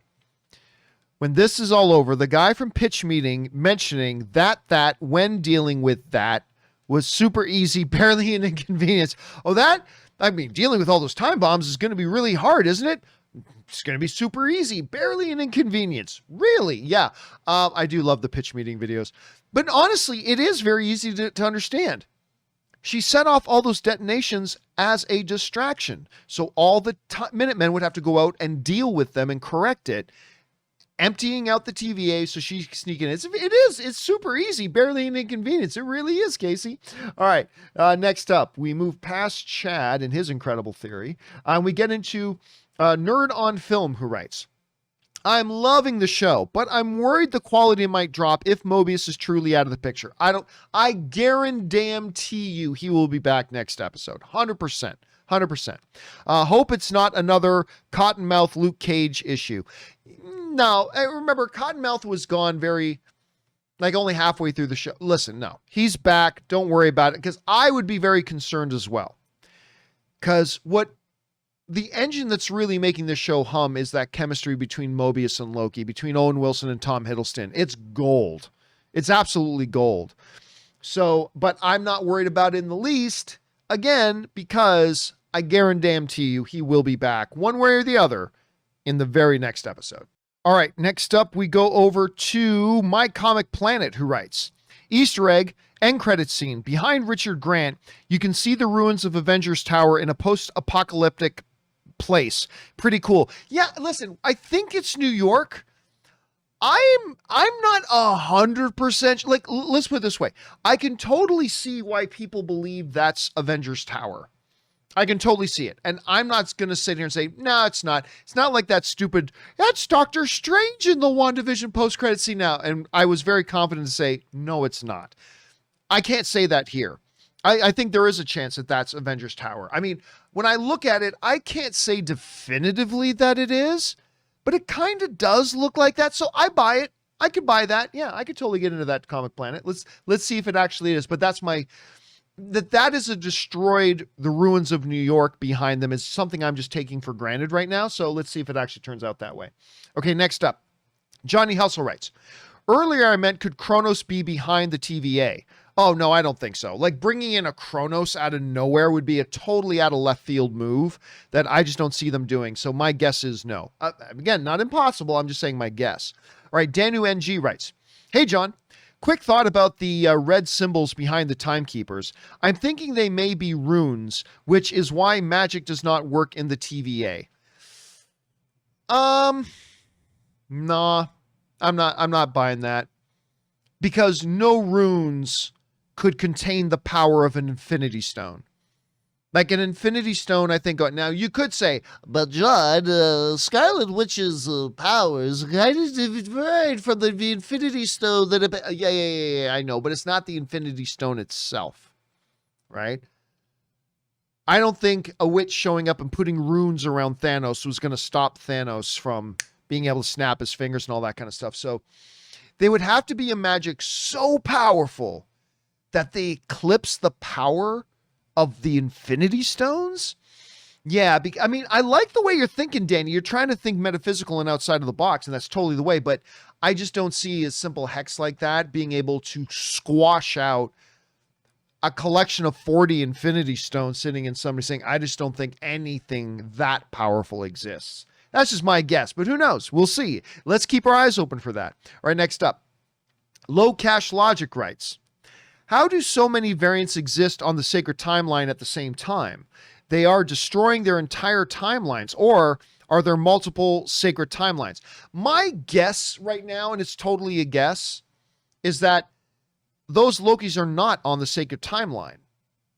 I don't think where Loki is right now is in the timeline at all. I think it's like a purgatory kind of place that he's at. Now, I don't know that. That's just kind of my guess right now, Low Cash. All right, RJ Brando writes, episode 2, Mobius. "We'll all meet at the end of time in peace. Guess they didn't really lie totally to the TVA." Yeah, maybe. It's kind of funny. I like it when you're able to call back to those, like the older episodes and little lines like that were drawn. Well done, RJ. Well done. I like the way you pointed that out. All right, Johnny Hustle writes, "Magic may not work in the TVA, but how would they handle meta-human variants like Hulk, Cap, Spidey, or Thanos? Seems like they'd be too strong to handle." Maybe, but then again, technically speaking, Loki should be as well. Loki should be too strong to handle as well. But they have a system of getting those collars on them. And once the collar's on them, they can completely control them. So I'm going to guess that that's how they deal with those sorts of variants. All they got to do is stop time for a second, slap the collar on them, and they're totally subdued. At least that's my guess. We don't really know for sure, but it's a good question to ask though, Johnny. All right, next up, Terry Jackson Chubik writes, "Couple of surprises in this episode. I feel like this Loki's growth is different than Loki Prime with his connection to Sylvie compared to Thor." But this is Loki. I mean, that's the thing. This is Loki, right? This is the same Loki that we saw in Thor. This is the same Loki we saw in the Avengers. This is the same Loki who's on the exact same path, whose one minor variation was the fact that he picked up the Tesseract and was able to escape, right? Otherwise, this would then be the same Loki that we meet in the prison cell on Asgard during Thor Dark World, and so on and so forth. So it is the same Loki. I just like that this change of events is causing him to have this reflection now. Like, we are seeing him hitting a place that he doesn't hit for much later in the Prime timeline Loki, with, you know, the events of Ragnarok and rebonding and reconnecting with his brother and all that kind of stuff. So, but it's interesting to see how this one's unfolding. Anyway, thanks for that, man. All right, next up, Dragon 10. Dragon 10 sends in just a super chat to be supportive. Thank you, Dragon 10. Chad Burney writes, "Golden Timeline GT Loki goes back to Golden Timeline 2012. Once the TVA is established, Sylvie makes herself look like Renslayer to ensure the TVA does its work." I guess that's picking back up on, again, I have my issues with that, but the way you've laid that out is really interesting. It sounds like you could have written this show from the beginning.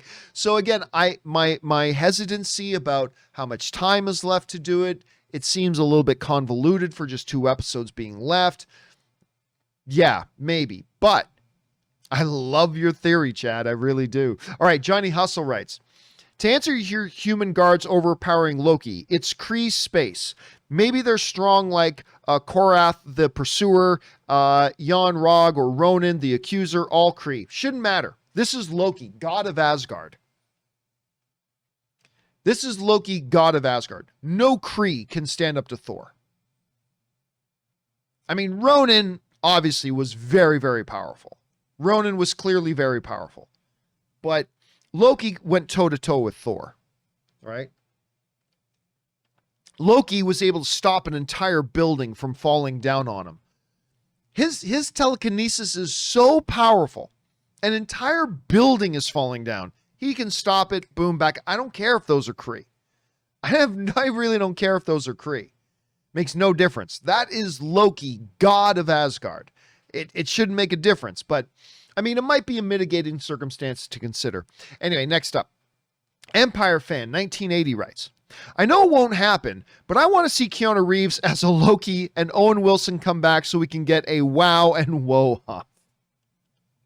Wow, whoa, wow, whoa. You can just see them go back and forth for all eternity. That in and of itself creates a Nexus event. All right, next up.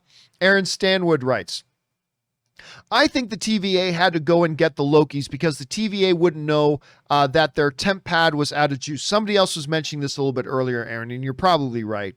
They couldn't risk them going off to another apocalypse. Again, what that does not answer is why was it causing a Nexus event at all when the entire planet was about to be destroyed and it would have wiped them out, therefore wiped out any consequences of them being there. Therefore, there shouldn't have been a Nexus event. It does answer the question about why would the TVA go rescue them? Because the TVA didn't know they didn't have an operating temp pad. So thinking we know they're there right now, we got to go and get them while we can. And they go and capture them. That makes sense. That does make sense. Somebody else mentioned that earlier. What it does not answer is why was a Nexus event starting when the planet was about. See, that they need to address. That part they need to address. All right. Next up. My Comic Planet writes, one of two. At the end of the episode, Loki asks if he is in hell, H-E-L. That's the term they would have used, yes. As in the Asgardian hell, not hell, H-E-L-L, as we know it. The place where Odin trapped Hela in the MCU for thousands of years. And it's where Asgardians go when they die if they don't go to Valhalla. Hence why Loki is asked that question. Yeah, absolutely, 100%. You're 100%. And that's why, like, when I watch the show, I actually, and not many of you will like that I do this, but when I watch Loki or Falcon and Winter Soldier or WandaVision, I watch it with the subtitles on because I don't want to miss anything. And sometimes the sound mix isn't the best. So I will watch those shows. I don't watch all TV like this, but when I'm watching those shows, I watch with the subtitles on. And it was key to note, and it's accurate and proper, that when Loki asks, am I in hell? It is not H-E-L-L, it's H-E-L. So that is a good catch there, My Comic Planet. That is a good catch there. Okay, next up. Oakenwich Lane writes, hey, John, maybe each pruned variant goes back to the timeline they created a Nexus event in. See, I don't think so, because then that in and of itself is multiverse. And the whole thing about the TVA is to prevent multiverse. So if all the time, I mean, listen, if all the timelines that their variants created were just going to be allowed to continue on, then why bring in the variants? At that point, everyone within that timeline is now a variant, right? The whole idea is they stop those timelines. So I think it's some kind of, and again, could be totally wrong about this. We don't have enough information. I think this is a case of, just as the TVA is, imagine the remote control is all of time. It's the timeline. And everything we know is within the timeline. The TVA is outside of the timeline and is outside of reality. My theory right now, which is totally just based on a 20-second post-credit scene, so totally could be wrong, not enough information yet, but the theory I have is that when people get pruned, they get dropped into a pocket that is still outside of time, a pocket limbo or a pocket purgatory specifically for their variants. Now, I don't know that that's true. Could be way off base there, but I think we will find out in the next episode. Okay, next up, we go to K Major, who writes, maybe that's why it's so easy for Ravonna to prune Mobius. It's not the first time she had to do it. Yeah, I think you're bang on about that. I think that became clear. Again, originally I was thinking maybe there were Mobius clones, but now, nope. There were multiple Mobius variants who have given her little things along the way, including the rings on her table, and she's had to do it many times. But it did seem difficult. She did seem like she wasn't happy about having, I will say that. It did seem like she wasn't happy about needing to do it. Okay. Anyway, My Comic Planet writes, I won't be surprised if after the dust settles, the mastermind behind everything is Ms. Minutes. LOL. She's too nice. Something sinister is going on. There's a sentience to Miss Minutes. Again, let me lower the mic. There it is. I got Ms. Minutes right back there. Actually, hold on a second. Let me see if I can bring her into frame here. All right, I went and got her. It's for all time, always. There she is, Ms. Minutes. I got to put a battery in this thing. And I got to get a battery in this thing, and I got to get this thing set up because, damn, I love this thing. Okay, let's get back to it now. Let's see. That was My Comic Planet. Next up, Cam K writes, variance equals Nexus event is not necessarily the case. Sylvie's timeline may not have been a Nexus event level variance. Then she triggered one at that age. Again, the one theory that we've said a couple of times here, but I do kind of like, is that being born female, if she was born female, being born female does not cause a Nexus event because it doesn't actually change anything, because the decisions of a baby and a child don't change at all. Maybe it had to wait until she got to a certain age and then made a decision, the first decision that maybe a female Loki would make that maybe a male Loki wouldn't make, and that started the Nexus event. Again, I'm just pulling that out of my ass. I have no idea, but we'll have to wait and see, Kim. All right, Casey McNatt writes, I kind of got a bad feeling that episode 5 is going to be an explanation/flashback episode. What are your thoughts? Why would that be a bad feeling? Episodes like that can be fantastic if they're done right. If they're done right, they're fantastic because we get a great exposition dump. We get loads of information to start putting the pieces, and it starts to fill in gaps that the story has had so far along the way. If it's done well, those types of flashback, set up history moments that set everything up can be incredibly useful, especially if they're done before the final episode, where they help set the stage for the final episode. So yes, it is very possible, Casey, they could do that, but I don't have a bad feeling about that. Could be great. It could be fantastic. Again, though, if it's done right. All right. Daryl Best Wadley writes, I feel the Timekeeper is going to be an ex-Avenger. Like who? Why else would they shape Loki's existence to make the Avengers their best selves? I don't think they shape destiny. I think they have foreknowledge of events, so they know how everybody's supposed to be because that's the choices they made. I don't think they shape the choices people make. At least that's my guess. Who's an ex-Avenger? I don't know, because yeah, I mean, who would it be? I don't buy it. I don't buy it, Daryl. I'm not buying it. I'm still holding on to Kang or Loki, a Loki variant. But I don't know. Maybe it is. Like, listen, some people already today have been suggesting that maybe there's a Thor variant, and maybe it's a Thor variant. And if that's the case, it feeds into your theory as well. Don't know. We'll find out. All right. DeOne writes, I didn't like the first 10 minutes of episode 4. God, I love the first 10 minutes. I feel like it should have been the ending of last week's episode or replace episode 3 for 4 and give us one more. I don't agree, but I could kind of see, listen, anything would have improved episode 3. I mean, on that one, I am so in tune with you. Anything would have been an improvement over episode 3. Anything they could have added or done there or changed up to give some kind of substance to episode 3, I think would have been grand. But I did like the way they came right out of the gate in episode 4. I immediately felt like we were back on track. But then again, it is all subjective, and just because it worked that way for me doesn't mean it necessarily should have worked that way for you. And if it didn't quite click with you, that's okay. But all I can say is from my own personal experience, I love the way they started the episode, but again, that's just me. Dark Jedi Knight writes, Sylvie said that the universe wants to break free. I couldn't help but think of Dr. Malcolm, in Jurassic Park, saying life cannot be contained. Life breaks free. Life finds a way. Yeah, like it's very, you're right about that, Dark Jedi. It's very reminiscent of that whole speech. Like the universe doesn't want to be controlled, so it introduces chaos and stuff like that. That is actually a really great comparison. Well done. All right, next up. We got Angela Dashner writes and tipped in like $50. Thank you, Angela, for supporting us on that level. Really appreciate that. You always supported us. Thank you. I love these discussions. Thank you, John. No, thank you for being here. Love this episode. You're the best. Just wanted to support the show. These discussions are so much fun. Well, thank you so much, Angela. I appreciate that. And listen, I have so much fun with them because it's, you know what it's like? It's like when, like sometimes when I'm in Vegas, like I'm not I play poker, but I don't consider myself a gambler. Like I don't play roulette. I don't use the slots or anything like that. And I don't do sports betting, but every once in a while when I'm in Vegas, I'll go to a sports book. Like me and some buddies went to Vegas like before the pandemic, and like it was during the NFL season. And, you know, I went and I dropped like $100 on one of the football games or whatever, but it actually made me way more invested in the game that day.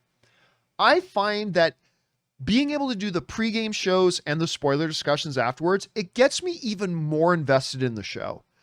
And so, like, I found that was the case with WandaVision, with Falcon the Winter Soldier, and absolutely with Loki. It just gets me even more hyped for the show. It gets me more excited in the show. It gets me more invested in the show because, you know, we get to speculate in the pregame and we get to gather all back up together and talk about what just happened in the spoiler discussion. And it goes along, so it makes it even more enjoyable for me. So thank you so much for that, Angela. I really, really do appreciate that very much. All right. Let's see. Sloth is Legend writes, Prune variants, assemble, bring me Kang. Again, we'll see. We'll see if this is Kang or not. I'm starting to buy into it a lot that it is, though. All right. Nicole D writes, hi from Boston. Super impressed with Hiddleston in this show. I am too, Nicole. Absolutely impressed with him in this show. Thoughts on if you think it's possible for any other cosmic entities as behind the TVA? I don't think so. And again, the main reason I don't think so is because we are only 2 episodes left. There has been no hint at any other cosmic entities at all. This show is about Loki. And we have seen from WandaVision and from Falcon the Winter Soldier that despite what all the fan theories are, Kevin Feige doesn't like to at the last minute create a completely out of nowhere random character to show up that has had no connection to anything else so far. So that's why I believe right now that our 2 most probable culprits behind the TVA is a Loki variant, because this is a Loki show, or Kang, because we already know that Kang is coming into the MCU. He's already been cast. We have our actor. Kang is a time-traveling character, which ties into the thematically, at least, with the way they have TVA. Anyway, so to suddenly have, you know, any other, like somebody mentioned earlier, Galactus or something along those lines, coming into play here, just, it would be completely random, out of nowhere, total curveball that would just, I think, undermine what the show has been so far. So I'm going to guess no. It's not impossible, Nicole, but I would bet against it. All right.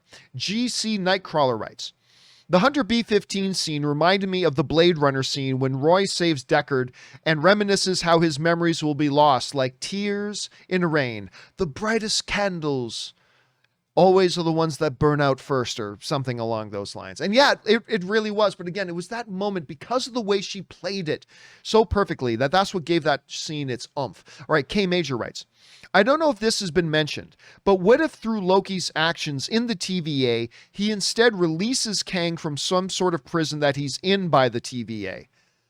Maybe. But again, that would be a random curveball. I much rather like the theory that Kang is behind everything, right? It's because let's say that's the case, K Major. Let's say that through everything that's going on in the Loki series, Kang ends up being released from a prison. Okay. But then that still leaves us with the massive question of then who's behind the TVA? Who created the animatronics? I mean, I think it was Chad earlier that had the theory that maybe it's Sylvie and Loki that do a full circular loop and create the maybe. And maybe it's another Loki variant that's behind it all and is the evil mastermind. But Kang seems to be the one that makes the most sense. So if Kang is just suddenly a rando prisoner that gets released, that seems kind of random. And it takes away from him possibly being the one behind everything. So I don't know. We'll have to wait and see. All right, next up. Cam K writes, I'm not sure at all where Loki and Sylvie and maybe even Mobius will all end up at the end of the series. Any thoughts? Newfound TVA main timeline? So I'm going to go back to something I've been saying right from the beginning of this show. I kind of believe that Mobius is going to end up taking over the TVA. And he's going to kind of reshaping it into being what it really was meant to be from the beginning. That maybe its mission was kind of made up, but he really does think that's what the mission should be. And then therefore actually operate and run. Again, I don't know. I do know this. I want Loki back in the MCU. So we'll see. We'll see where they go with this, but I need to see a lot more. I got to see episode 5 before I really know for sure, Cam. All right, next up. Johnny Hustle writes, with a sacred timeline in place, then how could Doctor Strange With a sacred timeline in place, then how could Doctor Strange have possibly looked at 14 billion different timelines? Sometimes stuff just doesn't make sense. Sometimes it doesn't. But he looked at 14 million possible outcomes, right? 14 million and whatever the final number was, possible outcomes. And it is very possible that all of those were within the timeline, but only one actually came to fruition and only one actually panned out. So it depends. But again, whenever you introduce timelines, time travel, whatever, you're going to get logic holes. I mean, it just happens, even with the best of them. And this may be the case here. But I like to think that of all those possible outcomes he was looking at, all that existed within the sacred timeline. That's my guess, and that's how I'm kind of approaching it. All right, next up, Johnny Hustle writes, Smalley, the opposite of Bigly, I guess. Maybe I'm just forgetting, but I'm sorry, Johnny. I don't know what the reference to that is. Maybe you guys know what it is he's talking about. This is going over my head right now. All right. Nabil Chutkai writes, my theory at this point is that there never was any timekeepers and that Ravonna is the one pulling the strings. Also, it was nice to see Loki make a friend. Hope to see Owen Wilson some more. Oh, yeah. Again, Owen Wilson will be back. But here's the problem with the whole Ravonna possibility. We've already seen that at one point she was just an agent, right? She wasn't always the judge and the person in charge.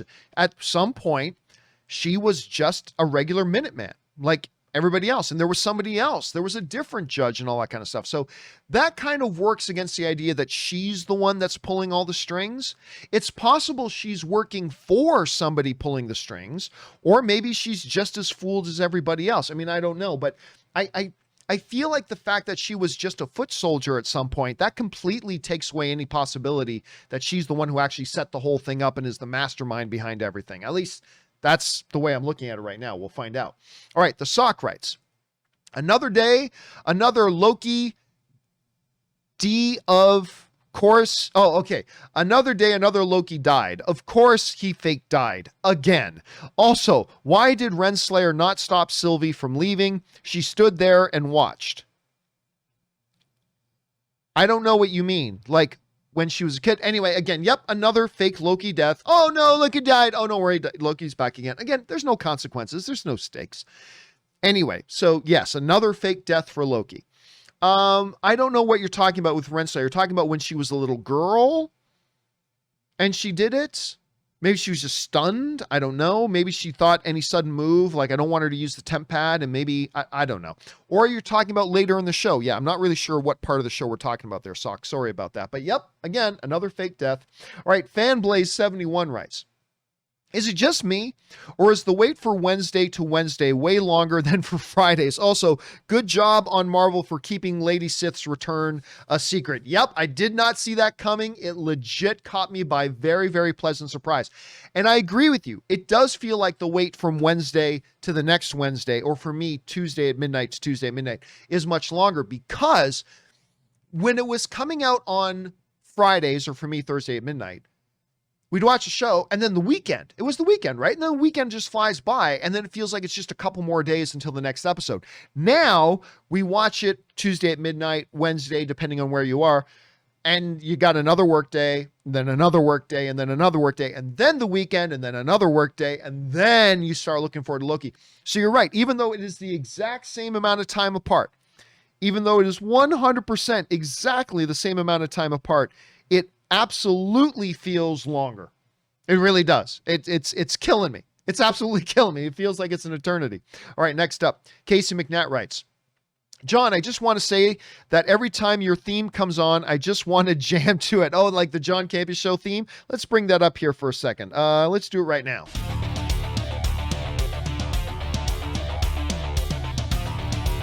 Yeah, I like that. I do like that music. Thanks for that, man. I appreciate that. Okay, let's keep going here. Jav Jav Dav, right? Or J Jav Dav writes, one of two. Mobius said Lokis have been the most frequent variant that have come through the TVA. Sylvie said the universe creates chaos in order to be free.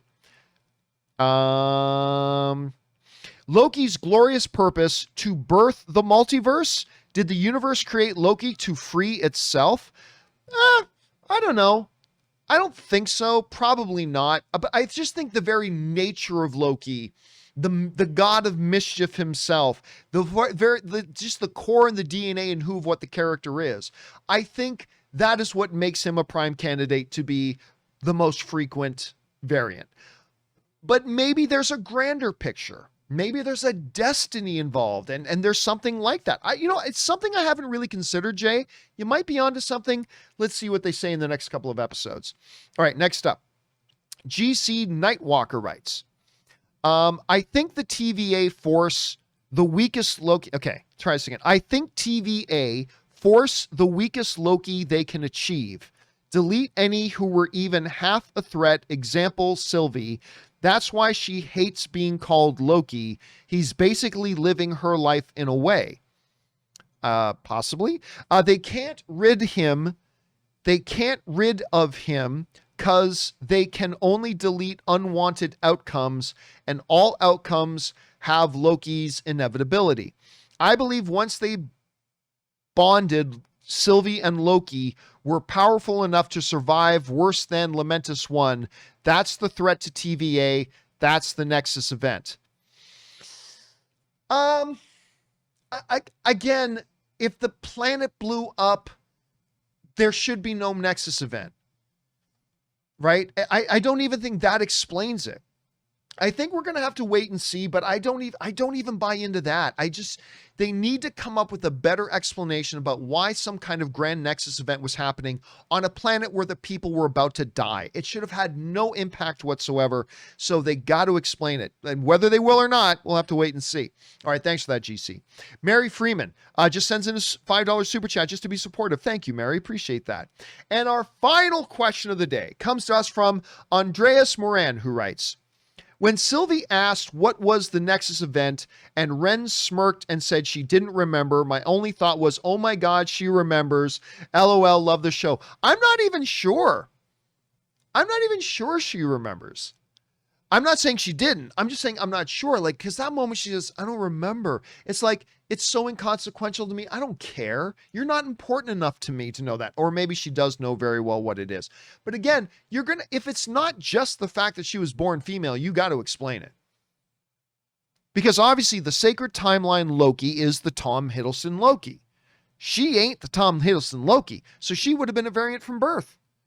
Being born female, again, unless she didn't make choices. Again, it's a whole mess, but we'll have to find out as we get in there. And with that, guys, we are now all caught up on all the thoughts, theories, observations, and questions that you guys had as a result of Loki episode 4 and our spoiler discussion. Thank you to everybody who sent those in. Number one, because you gave me brand new theories and you gave us all great things to think about and talk about. But also, you supported our channel as you did it. And all of us involved at the John Campea channel, thank you guys so much for that support. Okay, guys, don't forget, join us every day, Monday through Friday at 10 a.m. Pacific Standard Time for the John Campea Shows. We talk about movies and movie news, TV and streaming, and all of our favorite things in the world, 2 hours a day. Come on by and join us for that. And don't forget, of course, on Tuesday, we're going to have our Loki Episode 5 pregame show. And then on Wednesday, our Loki Episode 5 open spoiler discussion. Hopefully you guys will join us for that. Okay, guys, you know what to do. Hit the subscribe button. Click the thumbs up button. It helps these videos out a lot when you do. And leave a comment down below and let us know your thoughts on any of the things that we talked about here today. All right, guys, that'll do it for me. My name's John Campea. And until next time, my friends, bye-bye.